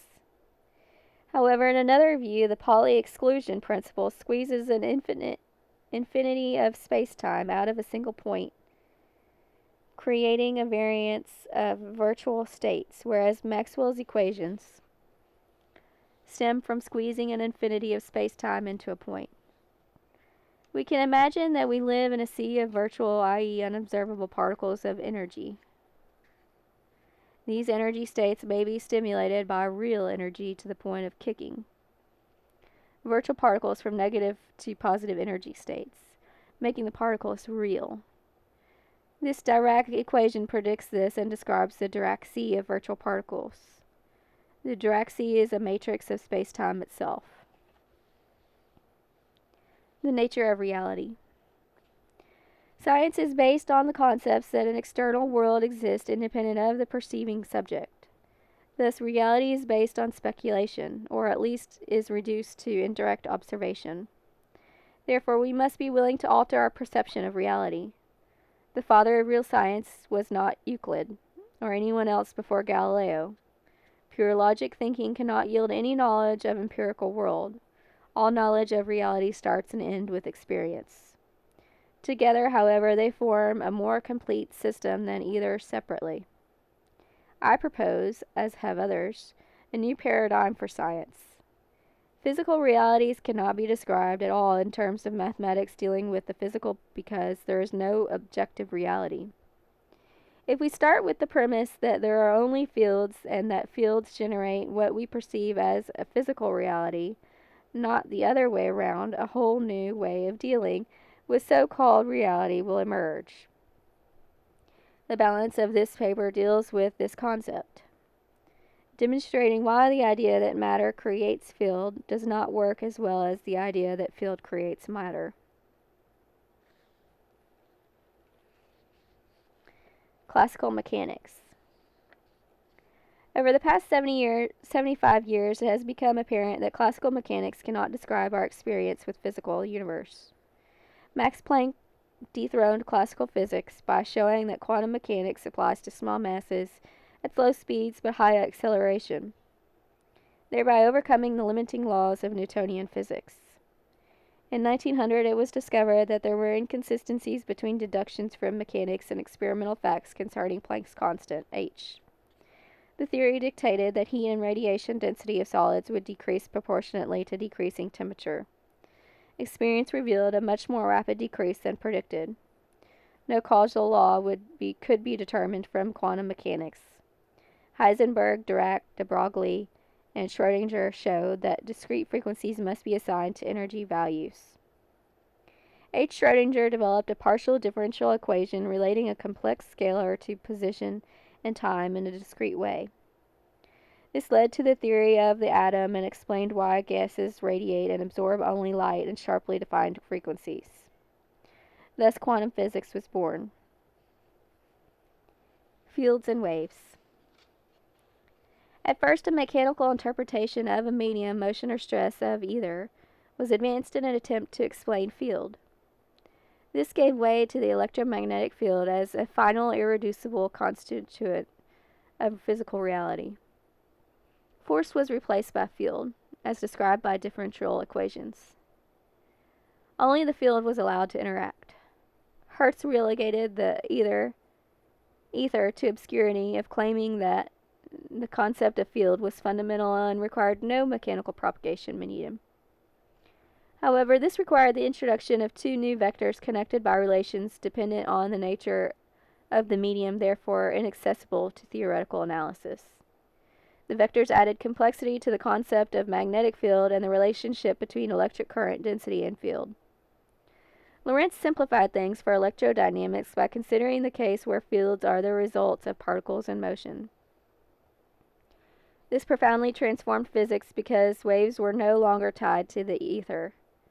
They were the result of the other factors and were independent of the medium for their existence.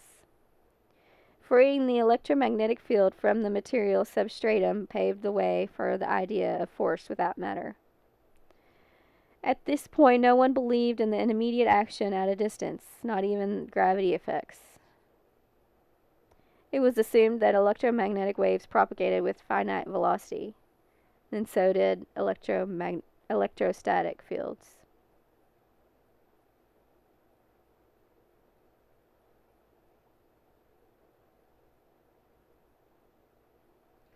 De Broglie conceived the idea of standing waves using Planck's constant. However, Born discovered that de Broglie-Schrödinger wave fields were not mathematical descriptions of how an event actually takes place in time and space, but of what we can know about the system. These wave fields make only statistical statements and prediction of the results of all possible measurements. This introduced quantum mechanics into the real world. According to Einstein, space-time has an existence independent of matter or field. However, there is no such thing as empty space without field. Space-time does not exist on its own, but is a structural quality of the field. There is no such thing as nothing. The field is the representation of reality. As Descartes put it, there exists no space empty of field. Current field laws have meaning only in regard to inertial systems. Remove matter and field, and inertia and time remain. The Minkowski space is a carrier of matter and field J. There is no now in Minkowski space. Consider the possibility of replacing matter I with field. A dynamic field with areas of low energy density and areas of high energy density, always in the state of flux and manifesting itself in various ways. Subject to local organization, having the property interaction with itself, etc., can explain most of the questions science has been pondering for centuries. What would be the relationship of a field to condensed energy? An electron is supposed to be an electrically charged particle, so is a proton. If this is true, where are the magnetic masses? Absurdity has run rampant in physics for decades. The duality of waves and particles represents the lengths to which physics has gone to in order to explain things. No one believed Maxwell until Hertz demonstrates waves. Later, however, it was noted that Maxwell's equations do not allow for their solutions to avoid the inherent singularities that keep from explaining the total electromagnetic inertia of particles. There are no regular solutions to Maxwell's equations that do not contain singularities. Points or spaces where there are no solutions to the equations. Thus, a pure electromagnetic field theory of matter has never been attained. Einstein pointed this out emphatically with a generalized field equation. Field theory fails in the molecular sphere. Quantum mechanics does not relate to any semblance of reality. Physics has always been relegated to a game of chance. The possession of truth has been replaced by the search for it. Quantum mechanics. Experiments have shown that it is possible to transition a system from one quantum state to another with external forces consisting of small time-varying additions to the potential energy. The nonlinearity and probabilistic nature of this process allows for changes of any magnitude as a function of probability.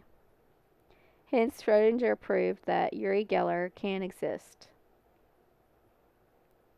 In spite of the expansion of understanding of physical events quantum mechanics provided over classical mechanics, it is still an incomplete representation of reality because it is built out of force and material points.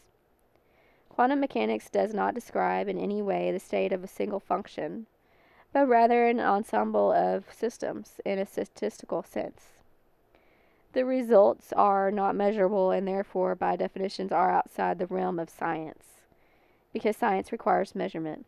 Note that the statistical methods of quantum mechanics cannot be applied to fields. Today's physics is not about the nature of reality, but concerned with possibilities. Therefore, there is not now, and never has been, any sound general theoretical basis for physics, because the apparent uncertainty of everything.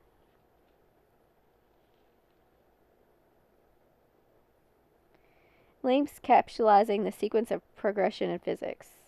Quote, objective reality, Maxwell, vector fields, de Broglie waves, Dirac spinors, spinors. Quote, subjective reality, Einstein, semivectors, canceling charges, Born, probability of fields, Heisenberg, uncertainty of things.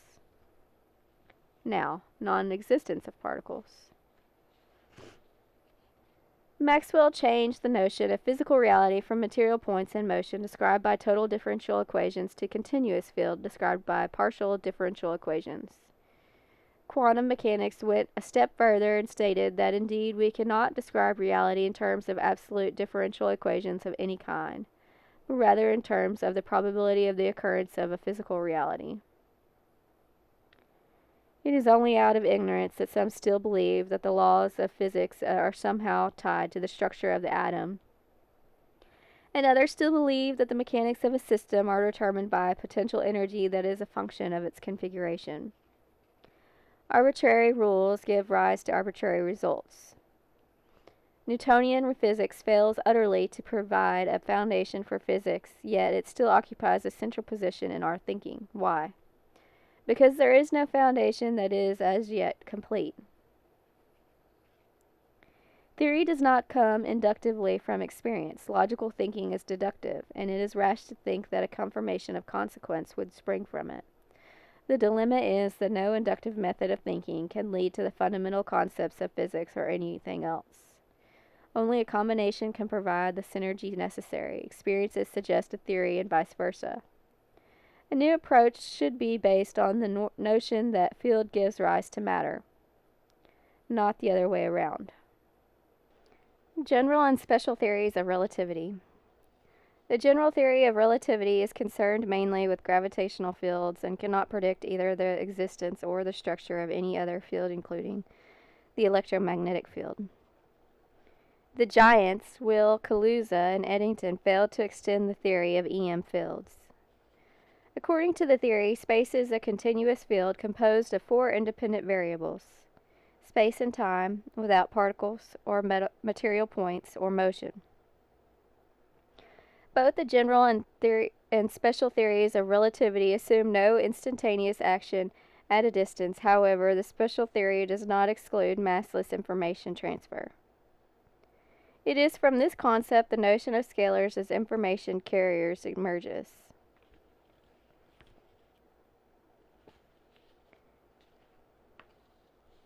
Scalars Part 2. Eldenberg, Journal of the U.S. Psychotronics Association, Winter 1989, page 21. Abstract. Not only are Maxwell's equations shown to be incomplete, they are shown to be inadequate to describe scalar information transfer in either the steady state or non-steady state cases, even though both cases can be written as scalars. The characteristics of scalars are explored, and the tables of definitions and relationships of electromagnetic quantities are compiled. The contrast between scalars and vectors is elucidated, and examples are given. It is concluded that although the space-time matrix limits the physical world, the mind is scalar in nature and as such is not bounded. Introduction.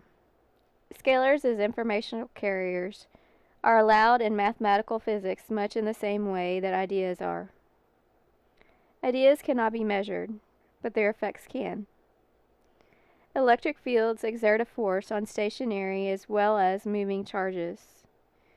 However, magnetic fields exert a force only on moving charge, because a magnetic field can produce by moving charges but not by static charges, whereas an electric field can be produced by either. One big problem. Magnetic quantities were defined in electrical terms. The source of electrical flux is the column charge. No such source for magnetic flux is known or defined. The following is an attempt to define scalars from the viewpoint of established math and physics. Because current math and physics are inadequate for the task, I suggest that the next step should be to develop an entirely new set of physics and math to explain scalars, independent of what currently exists. Maxwell's equations.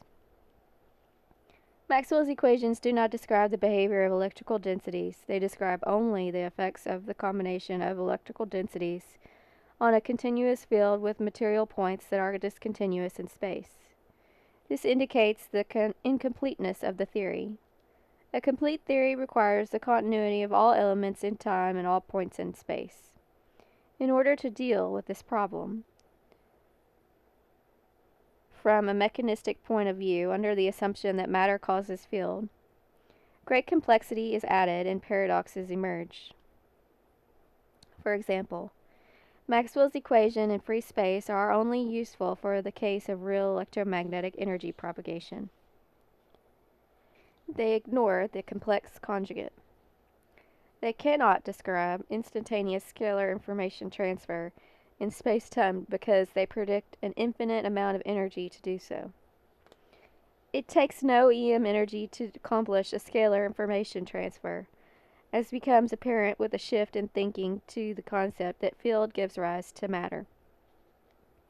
In a non-steady state condition, Maxwell's equations are all scalars. Then, in textbooks, boundary conditions are imposed and the solutions become non-wave solutions.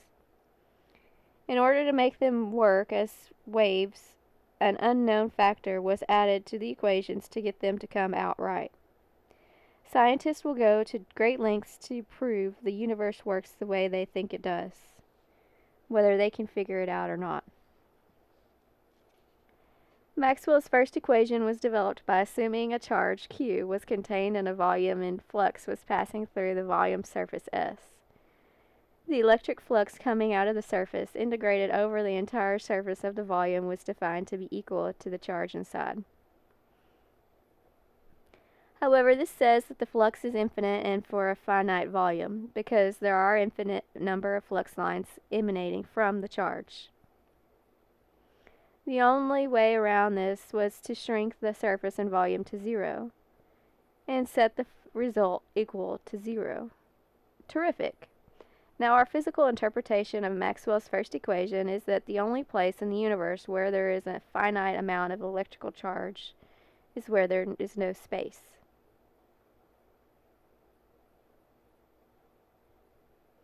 There is nothing wrong with the non-steady state integral form of Maxwell's equation. It is the absurd boundary conditions that were imposed that make them useless for all impractical purposes when discussing scalars. However, the preceding equation mentioned above and the last three equations of Maxwell are all scalars. They are a non-steady state form of Maxwell's equations, which are reprinted herein. Characteristics of scalars. Electromagnetic fields were theorized 125 years ago and discovered a few years later. Potential fields were theorized 50 years ago and discovered only a few years ago.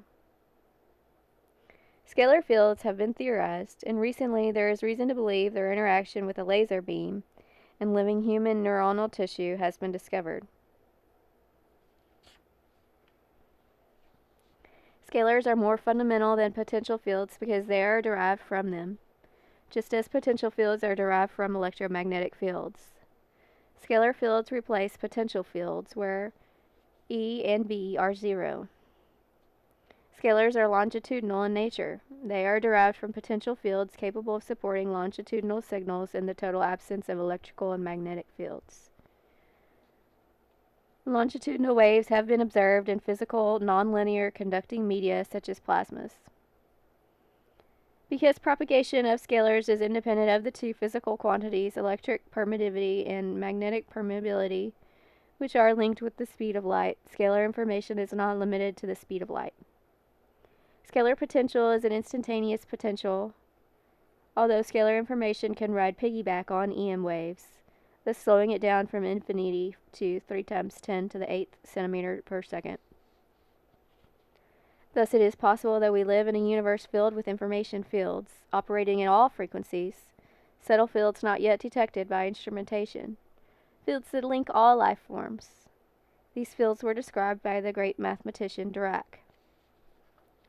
The superposition of two scalar fields can only yield more scalar fields, not EM or potential fields. Therefore, scalars cannot be used for power transmission, only information transfer. Information may be transmitted using scalar fields and detected by some process like electron interferometry. Biological systems are highly nonlinear and also can detect and interact with scalars. Because all matter is electromagnetic phenomena, this is an interconnectedness through the scalar fields. All biological organisms communicate with each other and therefore affect each other. It is obvious that electrical energy can be stored in a capacitor. Anyone who has touched the terminals of a large charged capacitor can attest to this fact. Yet, where is the energy stored? In the charges themselves? On the plates? In the dielectric? Or in the field between the plates? EM field theory makes it look as if it is in the field, but no one knows for sure. If it is in the field, where is the field? Where in the field? Scalar energy just is. It isn't anywhere. When magnetic and electric fields are 0. David Bohm in England described in 1975 a subtle effect when E and B fields were non-existent. When the fields are zero, there are no physical results observed because there is no physical energy flow. However, when E and B fields are zero under certain conditions, their sources, the scalar potential, Vm, and magnetic vector potential, A, can produce physical consequences. The observable is probability density of electron phase shifts occurring under the influence of potential fields, while no magnetic or electrical forces exist. This effect has been demonstrated by a number of experiments. Aranov, Bohm, Chambers, Jakovlek, Lanke, Leroux, and Popescu. Because there is no energy transfer to objects when the electric and magnetic fields am 0, A fields are decoupled from E and B and become scalars which penetrate all objects and also transfer information instantaneously. This makes detecting them with currently unavailable instrumentation virtually impossible. However, generating a scalar field is simple. At extremely low frequencies, all B and E fields are contained within a toroid. A is external but not directly measurable. In a Mobius, the E and B and A fields are contained. However, a scalar as a function of time varying A is generated, not directly measurable by standard electric and magnetic equipment, all of which requires a transfer of energy to register. Vector math. Vector math has been defined and manipulated by college professors and students for a long time. Any good textbook can provide details. However, all purposes of the next section, a few relationships will be reiterated. A vector is defined as a scalar that is moving in time and/or space. A vector of zero order is a point with a direction. Vectors can be added, subtracted, multiplied, divided, and operated upon. Operations on vectors are of particular interest. Vectors that are invariant under coordinate transformations are called tensors. The divergence of a vector, A, is equal to the partial derivative of the x, y, and z components of A added together. The divergence operation on a vector yields a scalar and is known as the del operator. Thus, del dot A is the same as div A. This operator is known as the gradient. Thus, the gradient of a scalar is a vector. The gradient of a vector is a scalar.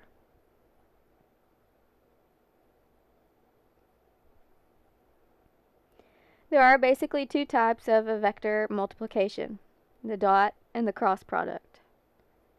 The dot scalar product is defined as the magnitude of A times the magnitude of B times the cosine of the small angle between A and B. The cross product is defined as the magnitude of A times the magnitude of B times the sine of the smaller angle between them times the unit vector A perpendicular to A and B. Vector and scalar math applied to electromagnetics.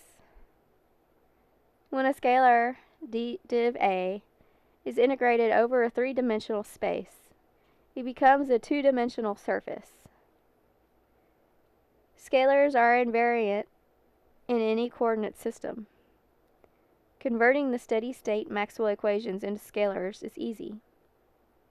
Taking the divergence of each, div curl E equals 0, div curl H equals 0, div D equals div, parameter equals 0, div B equals 0. Math and physics are satisfied. Everything equals 0, and we have again proven we know a whole lot about nothing. V and H are linked with mu, permeability, and E and rho are linked with epsilon. Mu and epsilon are defined by a linkage to the speed of light. Therefore, all the manipulation in the world will not allow these physical quantities, and therefore Maxwell's equations, to describe instantaneous scalar information transfer.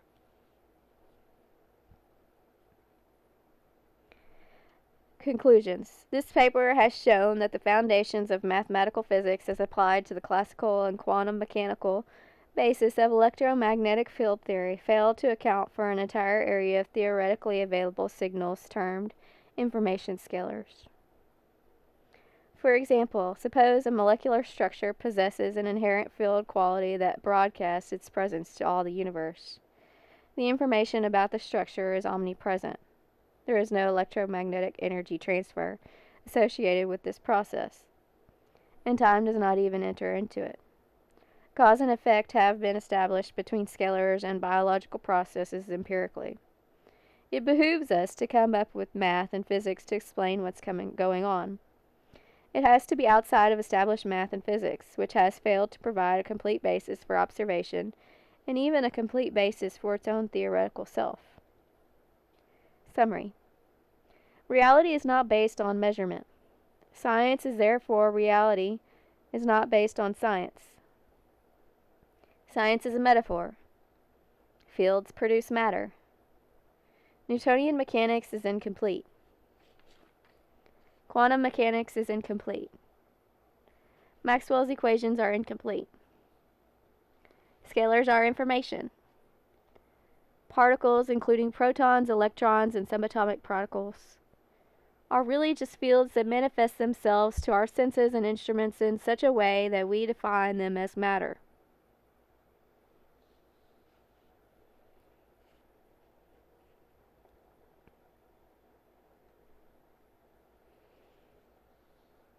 And that completes Eldenberg's paper. Next in the book is an article from Science News, What Are Scalar Waves? By Dr. Horst Eckert, 2012 to 2017. There is a widespread confusion in serious and less serious electrical engineering literature on what scalar waves are. In this paper, we explain that these types of waves are longitudinal waves of potential. It is shown that a longitudinal wave is a combination of a vector potential and scalar potential. There is a full analog to acoustic waves. Transmitters and receivers for longitudinal electromagnetic waves are discussed. With the appearance of experiments on non-classical effects of electrodynamics, authors often speak of electromagnetic waves not being based on oscillations of electric and magnetic fields. It is claimed that there is an effect of such waves on biological systems, in particular on the human body. Even medical devices are sold which are assumed to work on the principle of transmitting any kind of information via waves, which have a positive effect on human health. In all cases, the explanation for these effects is speculative. And even the transmission mechanism remains unclear because there is no sound theory on such waves, often subsumed under the notion of scalar waves. We try to give a clear definition of certain types of waves which can serve to explain the observed effects. Before analyzing the problem in more detail, we have to discern between scalar waves which contain fractions of ordinary electric and magnetic fields and such waves which do not, and therefore appear even more obscure. Often scalar waves are assumed to consist of longitudinal fields. In ordinary Maxwellian electrodynamics, such fields do not exist. Electromagnetic radiation is said to be always transversal. In modern unified physics, approaches such as the Einstein-Cartan-Evans theory. However, it has been shown that the polarization directions of electromagnetic fields do exist in all directions of four-dimensional space. So, in the direction of transmission, an ordinary electromagnetic wave has a longitudinal magnetic component, the so-called B field of Evans. The B field is detectable by the so-called inverse Faraday effect, which has been known experimentally since the 1960s. Some setups, for example, the magnifying transmitter of Tesla or the experimentation model of Mail, are claimed to utilize these longitudinal components. They can be considered to consist of an extended resonant circuit where one capacitor plate is displaced to the transmitter site and one to the receiver site. In an ordinary capacitor or cavity resonator, a very high frequency wave, gigahertz or terahertz range, leads to significant runtime effects of the signal so that the quasi-static electric field can be considered to be cut in pulses. These represent near field of an electromagnetic wave and may be considered to be longitudinal. For lower frequencies, the electric field between the capacitor plates remain quasi-static and therefore longitudinal too. We do not want to go deeper into this subject here. Having given hints for the possible existence of longitudinal electric and magnetic fields, we leave this area and concentrate on mechanisms which allow the transmission of signals, even without any detectable electromagnetic fields. Longitudinal potential waves. In this section, we develop the theory of electromagnetic waves with vanishing field vectors. Such a field state is normally referred to as a vacuum state, and has been described in full relativistic detail by Eckert and Lindstrom. Vacuum states also play a role in the microscopic interaction with matter. Here we restrict consideration to ordinary electrodynamics to give engineers a chance to fully understand the subject. With E and B designating the classical electric and magnetic field vectors, a vacuum state is defined by E equals 0, B equals 0. The only possibility to find electromagnetic effects then is by the potentials. These are defined as vector and scalar potentials to constitute the force fields E and B. With electric scalar potential U and magnetic vector potential A, the dot above the A, as in A, denotes the time derivative. For the vacuum, the conditions of equations 1 and 2 lead to, and then he states the formula. From equation 6, it follows immediately that the vector potential is vortex-free, representing a laminar flow. The gradient of the scalar potential is coupled to the time derivative of the vector potential, so both are not independent of one another. A general solution to these equations was derived by Eckert and Lindstrom. This is a wave solution where A is in the direction of propagation, i.e., this is a longitudinal wave. Several waveforms are possible, which may even result in a propagation velocity different from the speed of light. As a simple example, we assume a sine-like behavior of A, with direction of propagation k, wave vector, space coordinate vector x, and time frequency omega. Then it follows from the equation 5 that, and then he states the formula. It says, from equations 5 and 6, it seems that the magnetic field disappears identically, but the electric field is a vanishing sum of two terms which are different from zero. The two terms evoke an energy density of space where the wave propagates. This cannot be obtained out of the force fields, these are zero, but must be computed from the constituting potentials.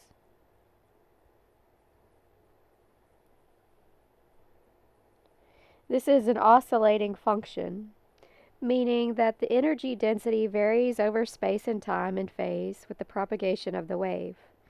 All quantities are depicted in Figure 2. Energy density is maximal where the potentials cross the zero axis. There is a phase shift of 90 degrees between both. There is analogy between longitudinal potential waves and acoustic waves. It is well known that acoustic waves in air or solids are mainly longitudinal too. This elongation of molecules is in the direction of wave propagation, as shown in Figure 3. This is a variation in velocity. Therefore, the magnetic vector potential can be compared with a velocity field. The differences of elongation evoke a local pressure difference. Where the molecules are pressed together, the pressure is enhanced, and vice versa.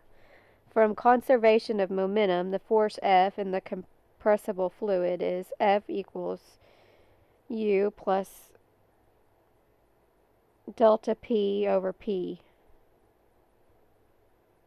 where u is the velocity field, u its time derivative, p the pressure, and p the density of the medium.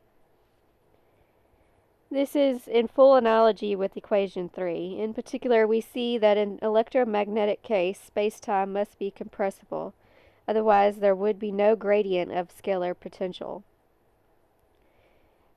As a consequence, spacetime itself must be compressible, leading us to the principles of general relativity. Transmitters and receivers for longitudinal waves. A sender for longitudinal potential waves have to be a device which avoids producing E and B fields, but sends out oscillating potentials. We discussed two propositions as to how this can be achieved technically. In the first case, we use two ordinary transmitter antennas with a directional characteristic at a distance of half a wavelength, or an odd number of half waves. This means that ordinary electromagnetic waves are cancelled out, assuming that a near field is not disturbing them significantly. Since radiated energy cannot disappear, it must propagate in space and is transmitted in the form of potential waves. A second, more common example is a bifilar flat coil. See Tesla's patent, Figure 5. The currents in opposite directions annihilate the magnetic field component, while an electric part may remain due to static field of the wires. Construction of a receiver is not so straightforward. In principle, no magnetic field can be retrieved directly from A due to equation 6. The only way is to obtain an electrical signal by separating both contributing parts in equation 3, so that the equality is outweighed and the effective electric field remains, which can be detected by conventional devices. A very simple method would be to place two plates of a capacitor at a distance of a half a wavelength or odd multiples of it. Then the voltage in space should have an effect on the charge carriers in the plates, leading to the same effect as if a voltage had been applied between the plates. The real voltage in the plates or the compensating current can be measured. The tension of space operates directly on the charge carriers while no electric field is induced. The A part is not contributing because the direction of the plates is perpendicular to it, i.e. no significant current can be induced. Another possibility for a receiver is to use a screened box, a Faraday cage.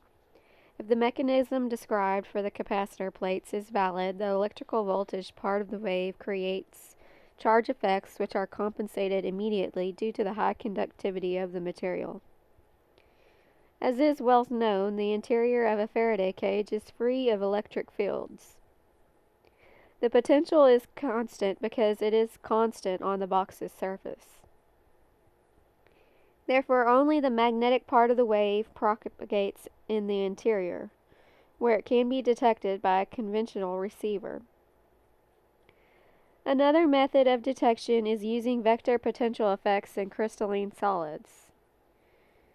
As is well known from solid-state physics, the vector potential produces excitations within the quantum mechanical electronic structure, provided that the frequency is near to the optical range. Crystal batteries work in this way. They can be engineered through the chemical vapor deposition of carbon. In the process, you get strong, lightweight crystalline shapes that can handle lots of heat and stress by high currents. For detecting longitudinal waves, the excitation of the electronic system has to be measured. For example, by photoemission or other energetic processes in the crystal. All these are suggestions for experiments with longitudinal waves. Additional experiments can be performed for testing the relationship between wave vector k and frequency omega to check if this type of wave propagates with the ordinary velocity of light c. C equals omega divided by k, where k, the modulus of k, is defined from the wavelength by k equals 2 pi divided by wavelength. As pointed out by Eckert and Lindstrom, the speed of propagation depends on the form of waves. This can even be a nonlinear step function. The experimental setup of Figure 6 can be used directly for finding the omega of k relation because the wavelength and frequency are measured at the same time. There are rumors that Eric P. Dollard found a propagation speed of longitudinal waves of pi over 2 times c, but there is no reliable experiments on this reported in the literature. The ideas worked out in this paper may not be the only way as to how longitudinal waves can be explained and technically handled. As mentioned, electrodynamics derived from a unified field theory predicts effects of polarization in all space and time dimensions and may lead to a discovery of even richer and more interesting effects. August 2017 update. Since this 2012 paper was written, the Alpha Institute for Advanced Studies has made much progress in the research into electromagnetism. It has been found that longitudinal electromagnetic waves are fully valid solutions to Maxwell's equations.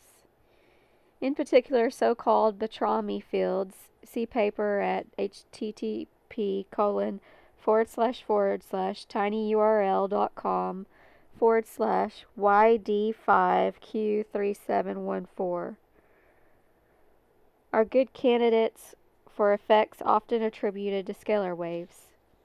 These are solutions where magnetic and electric fields and current densities are all in parallel.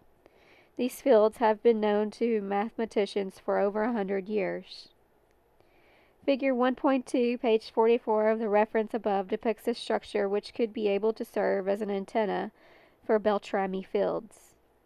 These are standing waves where only one end of the wave has to be fixed. This is an astonishing revelation for scientists. My thanks to F. Amador and D.W. Lindstrom for valuable technical hints. Horst Eckert, Ph.D., is a German theoretical physicist who studied solid-state physics and theoretical chemistry. After this, he worked in the industry on digital technology for decades. Dr. Eckert is primarily interested in new insights in physics and practical applications such as new energy sources. He is a well-known author, co-author of many of the Einstein-Cartan-Evans ECE and ECE2 papers that can be accessed from these websites of the Alpha Institute for Advanced Studies at http://www.aias.us and the Unified Physics Institute of Technology at http://www.upitec.org. He is a leading scholar in the field of ECE Unified Physics, a subject popular in expert groups for about 15 years. Editor's note: the article is edited from Dr. Horst Eckert's original paper published on 2 January 12, available from AIAS website at the webpage http://tinyurl.com/d4g28g6 and also from atomicprecision.com at the link http://tinyurl.com/ydhwf6tv.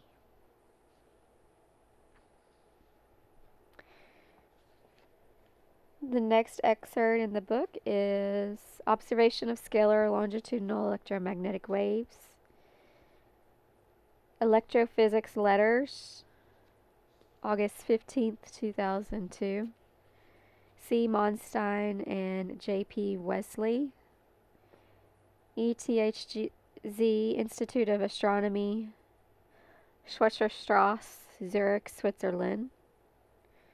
Weiherdamstrasse, Blumberg, Germany. Received 18th February 2002, accepted in final form 14 May 2002. Applied Classical Electromagnetism. Electromagnetic wave propagation, radio wave propagation. Abstract. Theoretically, scalar potential waves with a longitudinal electric field in the direction of propagation must exist. A centrally fed ball antenna, 6 cm diameter, producing a pulsating 433.59 MHz spherical source charge, generated such a wave that was detected by an identical ball antenna. The longitudinality of E was demonstrated by intervening a cubic array of 9 wavelength wires that absorbed the wave when the wires were parallel, but not when perpendicular to the direction of the propagation. The signal from the ball antenna source, placed 4 meters above ground, and receiver 4.4 meters above ground, was measured as a function of distance, yielding satisfactory agreement with the theory, including 2 expected interference minima produced by an image source induced in the Earth. Only waves can yield such an interference and can be reflected from the Earth's surface and vary as the inverse square of distance. Theory. From Coulomb's law, the scalar potential is the solution to Laplace's equation. Introducing time retardation phase becomes a solution in homogeneous wave equation.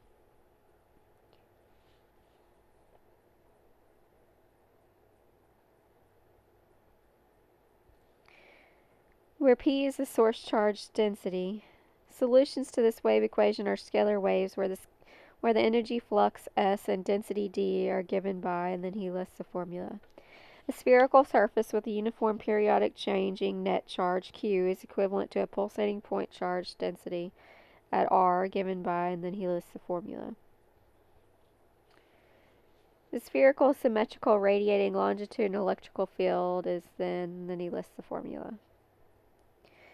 Thus, elementary theory compatible with Maxwell theory yields the necessary conclusion that scalar phase or longitudinal electric fields or Coulomb electrodynamic waves must exist. The usual assumption that such waves cannot exist has no theoretical justification. The ball antenna source. The geometry of the spherical antenna is indicated in Figure 1. A 433.59 MHz signal is fed into the side of the metal sphere through a coaxial cable where the outside grounded conductor acts as a shield. The result is an oscillating uniform spherical charge density that is the source of radiating longitudinal electric field. Mathematically, a spherical symmetric source can generate only scalar waves. So the ball antenna can only generate a phase scalar wave, and thus only a longitudinal electrodynamic electric wave. The spherical symmetric current density J within the ball that gives rise to the pulsating surface charge source is divergenceless. Phase divergence times J equals 0, so divergence times A equals 0, and divergence times A equals 0. And no transverse wave can arise. The ball antenna as a receiver detects the net charge induced by the component of incident E fields normal to the front surface, so only longitudinal electric field waves can be detected. An absorbing screen can be introduced to determine the direction of the incident longitudinal wave. Stray transverse fields generated by leads and neighboring objects play only a minor role. Longitudinal electrodynamic waves transport the energy across a parallel plate condenser. It is well known that energy can be transmitted from one plate of a parallel plate condenser to the other. Thus, it is trivially obvious that energy is transmitted in the direction of electric field across the condenser. Since normally the plates are much closer than a wavelength apart, it is usually assumed that to be no proof of longitudinal electrodynamic waves. Yet the theory presented above is quite independent of the size of the wavelength. So the flow of energy across an ordinary condenser does in fact demonstrate the existence of longitudinal electrodynamic waves. One of us, Monstein, extended the distance between two parallel plates of a parallel plate condenser from near to more than a wavelength and continued to register a flow of energy from one plate to the other. as expected from the theory for longitudinal electrodynamic waves. Demonstration of the longitudinality of the observed waves. Figure 2 shows a cubic array of 9 wires of wavelength over 2, 34.6 centimeters, that was employed as a polarizer and analyzer for longitudinal waves. If the wires are oriented parallel to the electric field in the direction of propagation, the signal is reduced as indicated in Figure 3. If the wires are oriented perpendicular to the electric field, the signal transmitted through the array is a maximum. Two such arrays with wires perpendicular to the direction of a propagation and to each other serve as a filter to absorb transverse waves of any polarization while transmitting longitudinal waves. The fractional energy flux, or the transmission coefficient T, for the longitudinal waves through the polarizer and analyzer, as a function of the angle between the direction of the wires and the direction of propagation, may be determined by noting that the electric field cosine in the direction of a wire produces ohmic losses. The ohmic losses P per unit time in the element L of the wire is then equal to P equals negative V squared over R, where V equals E, the cosine of L, is the potential across the element L, and where R equals L divided by A is the resistance of the wire element of length, and A is the cross-sectional area and the conductivity of the brass wires thus. It may be readily shown from the first of the equations that the time average energy flux in the wire equals the time average electric field squared times. Thus, from the equation 7 for the rate of energy flow loss in the wire per unit length is given by integrating equation 8, the fractional energy transmitted through the wire of length L is, and then he lists a formula where K is a constant proportional to the length of the wire. The fractional energy transmitted, the transmission coefficient T, for the longitudinal waves passing between the 9 wires in the polarizer analyzer should have precisely the same dependence on cosine. Thus, the theoretical equation can be chosen to fit the observations when K is 4.4 as shown in Figure 3, since transverse electrodynamic waves with the electric field vector perpendicular to both the wires and to the direction of propagation would pass unhampered through the polarizer analyzer. The observed absorption of the signal for cosine is clear evidence that the longitudinal wave is involved and not a transverse wave. This then demonstrates that longitudinal electrodynamic waves can and do exist. Theory for the signal as a function of distance. The source ball antenna was placed at a distance y above ground, and the detector ball antenna was placed at a distance y above ground and at a distance x from the source, as shown in Figure 4. It is clear that the conducting earth will produce an image of the source, so the observed signal is a superposition of two spherical waves, one of amplitude A from the source at y, and the other amplitude B from the image at negative y is observed at the point xy.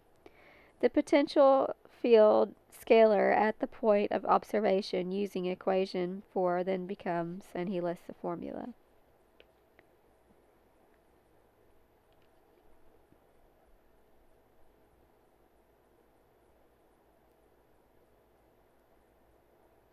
The signal observed equals the time average energy flux S as given by the first of equations. Only the x components of S need to be considered, as y and y are small compared to all distances. Observation of the signal as a function of distance. The transmission station, together with the ball antenna, were installed at the north end of a small street on the bank of River Rhine, near Sennwald, Switzerland. The street between the River Rhine and the nearby highway leads directly to the south. The transmitter, as shown in Figure 4, was supplied by a 12-volt car battery, and the transmission itself was triggered by a 1-second oscillator to get not only the power signal but also a periodic quiet noise level at the receiver back end for calibration purposes. The receiver was composed of the receiving ball antenna, a low-noise gallium arsenide field effect transistor amplifier, LNA-435, bought from SSB Electronics Germany, a logarithmic radio detector, AD8307 analog devices, and a digital voltmeter, MTEX-M3650, to read the power level of transmitted signal. The output signal of the detector was also fed via an analog to digital converter, Pico ADC10, to a personal computer.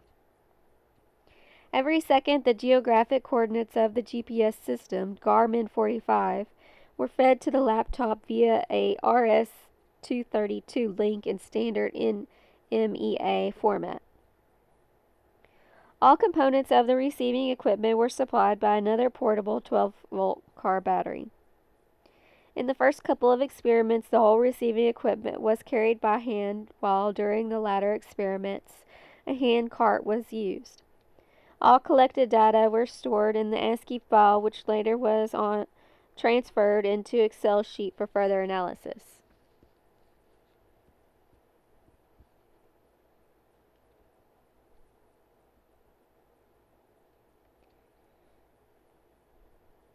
Comparison of theory with observation.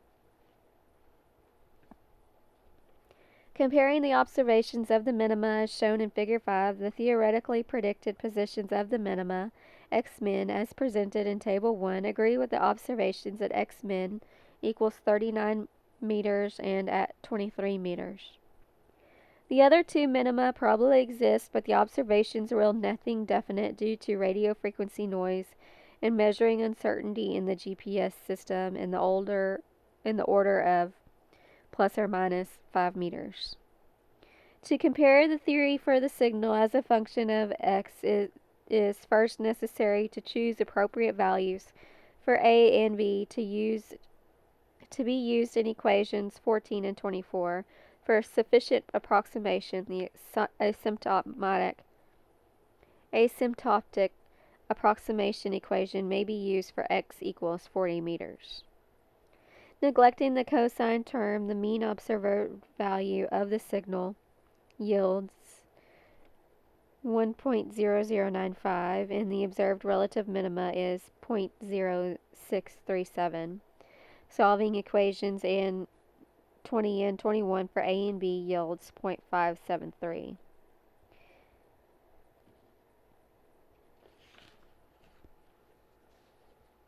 Exponential loss of the signal with distance. It is apparent from Figure 4 that the observed signal beyond 100 meters decreases more rapidly with distance than the inverse square of the distance.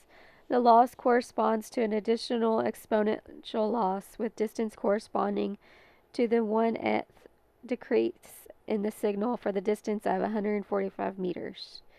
This loss is probably due to the ohmic losses produced by the currents induced in the Earth by the longitudinal electric fields, which is parallel to the Earth's surface. No such loss would be expected for transverse wave, where the electric field is normal to the Earth's distance. The exponential decay of the signal with distance thus further indicates the fact that longitudinal electrodynamic waves are involved. Longitudinal electrodynamic waves can account for the huge signal observed from nuclear bomb explosions. One of us, Wesley, was unable to explain the huge electrodynamic signal produced by a nuclear bomb explosion when it was assumed that only transverse electrodynamic waves are possible. It is now clear from the present demonstration of the actual existence of longitudinal waves that the huge electrodynamic signal produced by a nuclear bomb explosion is a longitudinal signal or wave. The electrons ejected radially outward produce a radial transient oscillating charge separation that readily generates a huge longitudinal electrodynamic signal. It may thus also be assumed that stellar novas and supernovas will also be sources of extremely energetic transient longitudinal waves that should be readily detectable on Earth with an appropriate antenna to receive longitudinal waves.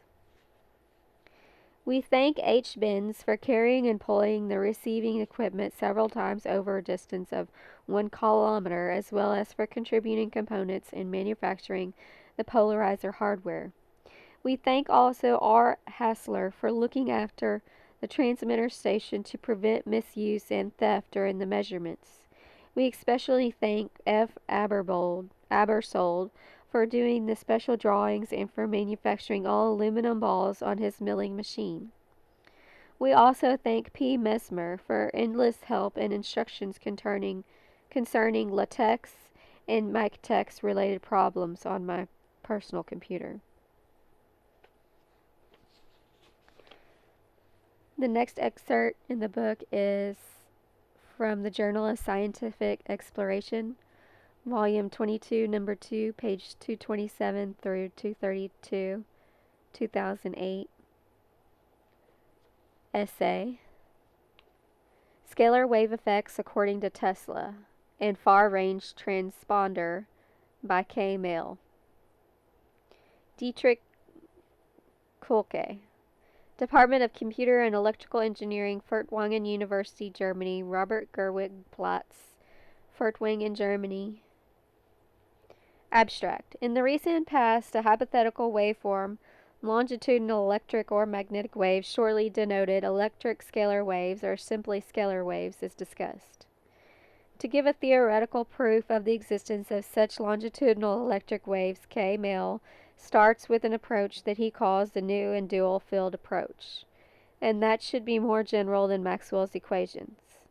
In the following commentary, we discuss the cogency of the theoretical considerations presented in Mail's 2 articles in order to answer the question of whether this approach really gives an indication of the existence of longitudinal electric waves.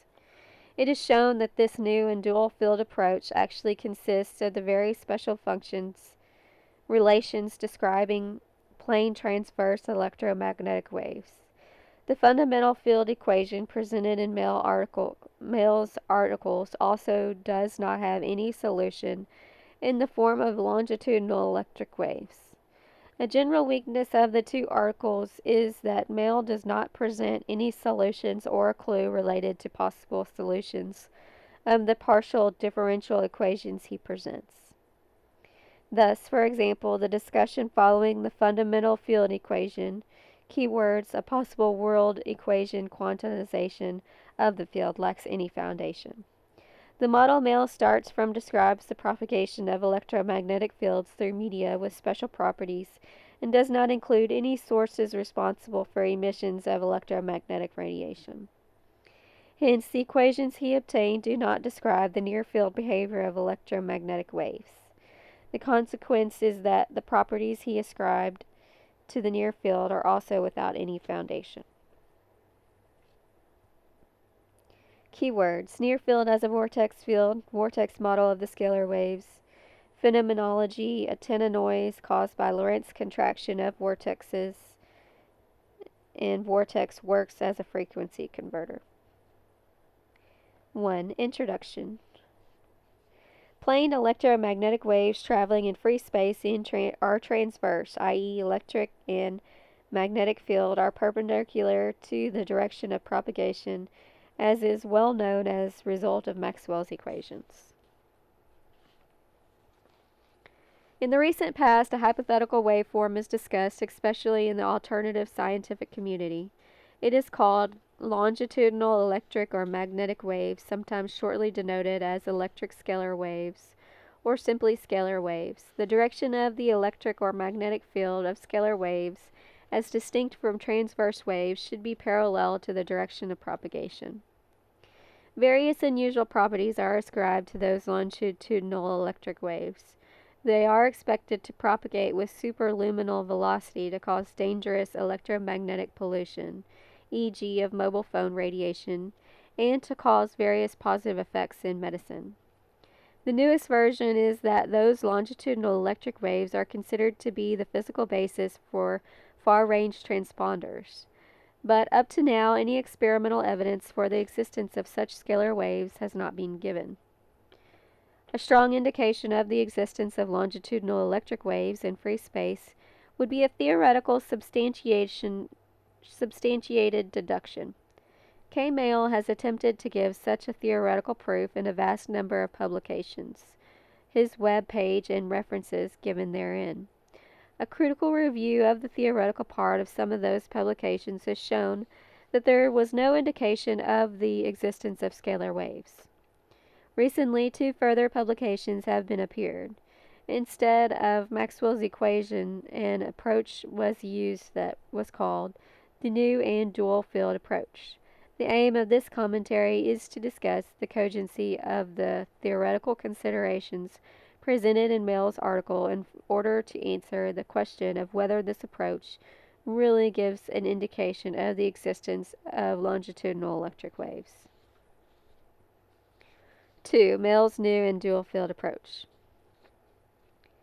To give a theoretical proof of the existence of longitudinal electric waves, Mail starts with the new approach.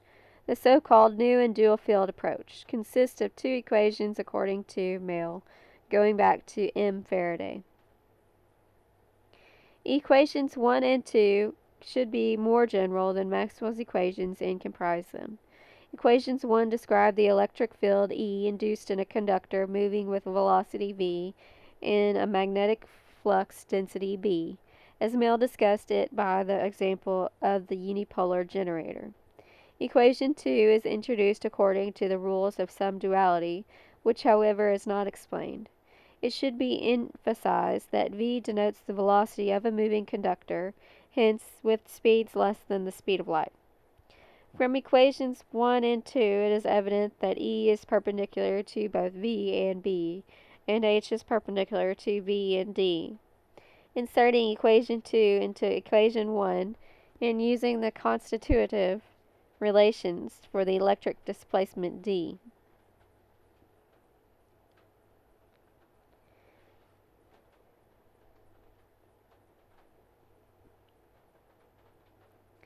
As evidence from the equations 1 and 2, with V equals Cn, those waves are transverse, i.e. the field vectors E and B are perpendicular to the direction of propagation N, and in addition, electric and magnetic fields are mutually perpendicular.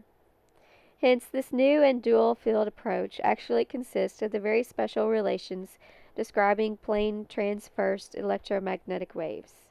In order to derive Maxwell's equations from equations 1 and 2, it is assumed for incomprehensible reasons in Mail's articles that E and B depend on time-varying position coordinates, r times t, rather than on time and position. See equations 3.6 and 3.7 in Mail. This inadmissible assumption enables Mail to apply the relations, and he lists the formula, which is V gradient times B equals dB over dt. V grad E equals dE over dt. V equals dr divided by dt. In order to obtain the equations, curl E equals negative dB divided by dt plus V. Div B curl H equals dd divided by dt plus j. Those look like Maxwell's equations, however, they contain ordinary time derivatives instead of partial time derivatives, as needed for Maxwell's equation. These shortcomings do not surprise us, since equations 1 and 2 describe the special case of plane transverse electromagnetic waves given in equation 6. It is impossible to deduce Maxwell's equations from equations 1 and 2. In addition, it is noticeable that Mail's articles' ordinary and partial time derivatives are mixed up frequently. Number 3. Mail's fundamental field equation. Summarizing, we have seen that the new and dual field approach in Mail's articles cannot give proof of the existence of longitudinal electric or longitudinal magnetic waves. so there is no need for further discussions about the other statements in his articles. Even so, we want to take a closer look at the fundamental field equation and possible world equation in his works. There, one assumes additionally that div B does not equal 0, i.e. the magnetic field is not free of sources, magnetic charges, or monopoles. This is not new. Consequences of this assumption have been discussed before, for example in Jackson.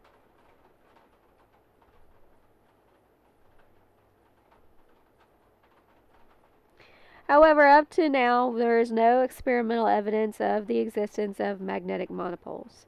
Mill calls the term V div B the potential vortex, despite the fact that div B describes the source density of vector field B, and there is no relation to any potential and vortex.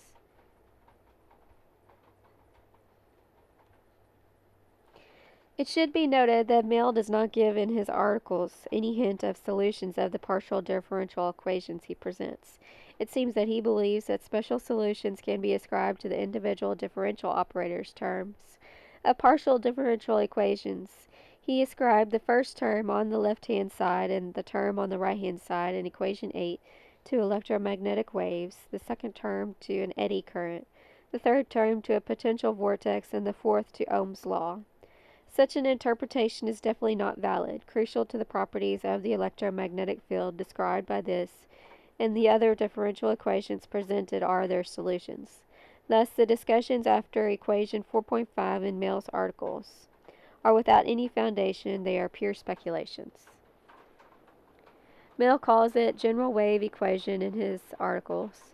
Mill ascribes C2 curl B to a transverse wave propagating with speed C V2 gradient div B to a longitudinal wave propagating with velocity V and d2b over dt to the second as wave velocity of propagation.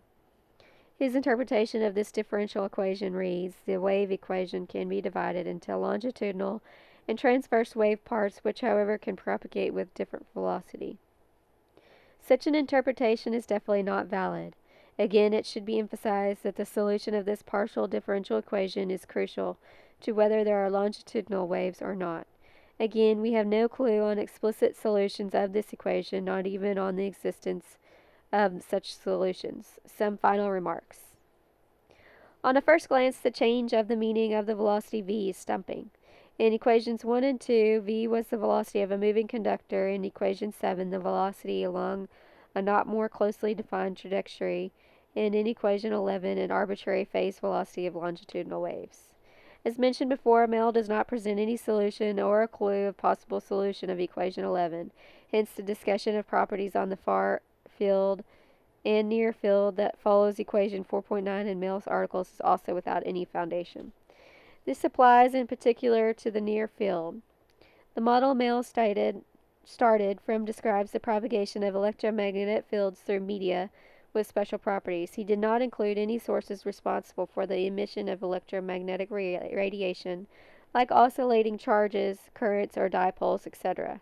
Hence, the equations he obtained do not describe radiation processes, and thus the near-field behavior of electromagnetic waves is not included. The consequence is that the properties he ascribed to the near field are nothing but highly fanciful speculations.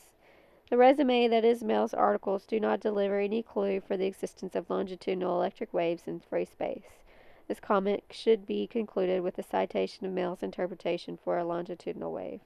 Completely different is the case for longitudinal wave. Here the propagation takes place in the direction of a oscillating field pointer, so that the phase velocity permanently is changing in merely an average group velocity that can be given for propagation.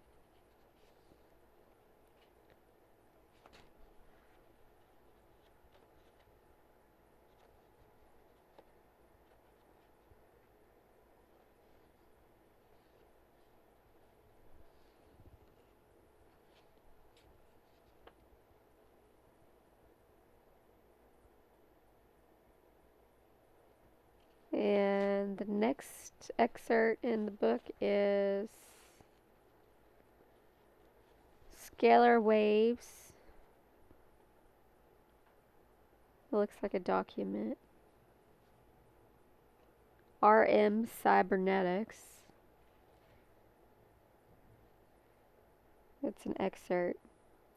Scalar potentials and scalar waves. Due to the large amount of misinformation regarding the subject of scalar waves, we have included this section to help make people aware of the differences between accepted scalar scientific ideas and the pseudo-scientific theories. In the previous sections, we discussed the difference between scalar and vector quantities and how this relates to electromagnetic waves. This section deals with the topic of scalar waves and scalar field theory. In an attempt to remove some of the mystery and confusion around these subjects, if you enter the search term scalar waves into a popular search engine such as Google, you will find many pages discussing the topic of scalar electromagnetic waves. This is very misleading, as such waves are totally unproven in the accepted scientific community. In mathematics and physics, a scalar field associates a scalar to every point in space. Scalar fields are often used in physics, for instance, to indicate the temperature distribution throughout space, or the air pressure. Some waves, such as temperature waves or pressure waves, can be considered as scalar waves. This is because temperature and pressure are scalar quantities and have no direction associated with them. Any electromagnetic phenomenon, however, will always have a direction, vector, component associated with it.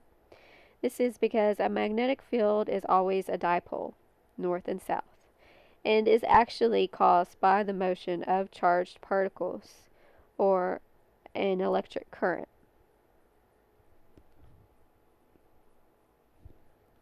The rest of this page contains information from a Wikipedia article about scalar electromagnetic waves. The theory is considered pseudoscience, or nonsense, yet is widely promoted among researchers looking for free energy or over unity. The article below contains many obvious flaws and blatant mathematical errors. To skip the rest of this section click a link below. You can also add your comments and suggestions at the bottom of the page.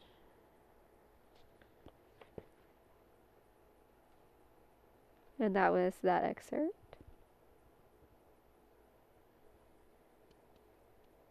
The next page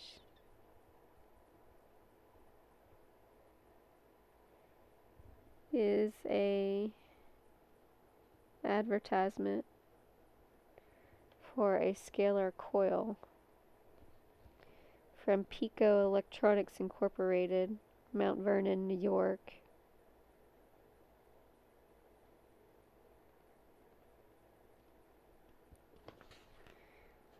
And the last page is scalar patents cited in report by IRI. First is SF Vogel, VOGEL, 3,259,784 non-inductive wire configurations. RC Galenas, 4,432,098. Transfer of information by means of curl-free magnetic vector potential. RC Galenas, 4,447,779. Receiving and transmitting CFVP, or curl-free magnetic vector potential. RC Galenas, 4,429,280. Demodulation of a modulated CFVP. RC Galenas, 4,429,288. Modulation of a CFVP. These patents may be viewed and printed out for free by visiting www.uspto.gov. Alternatively, order them from USPTO, Box 9, Washington, D.C. 20231 for $3 each. And that completes Scalar Potentials, Fields and Waves, Extensive Report by Thomas Valone, PhD, PE, Integrity Research Institute.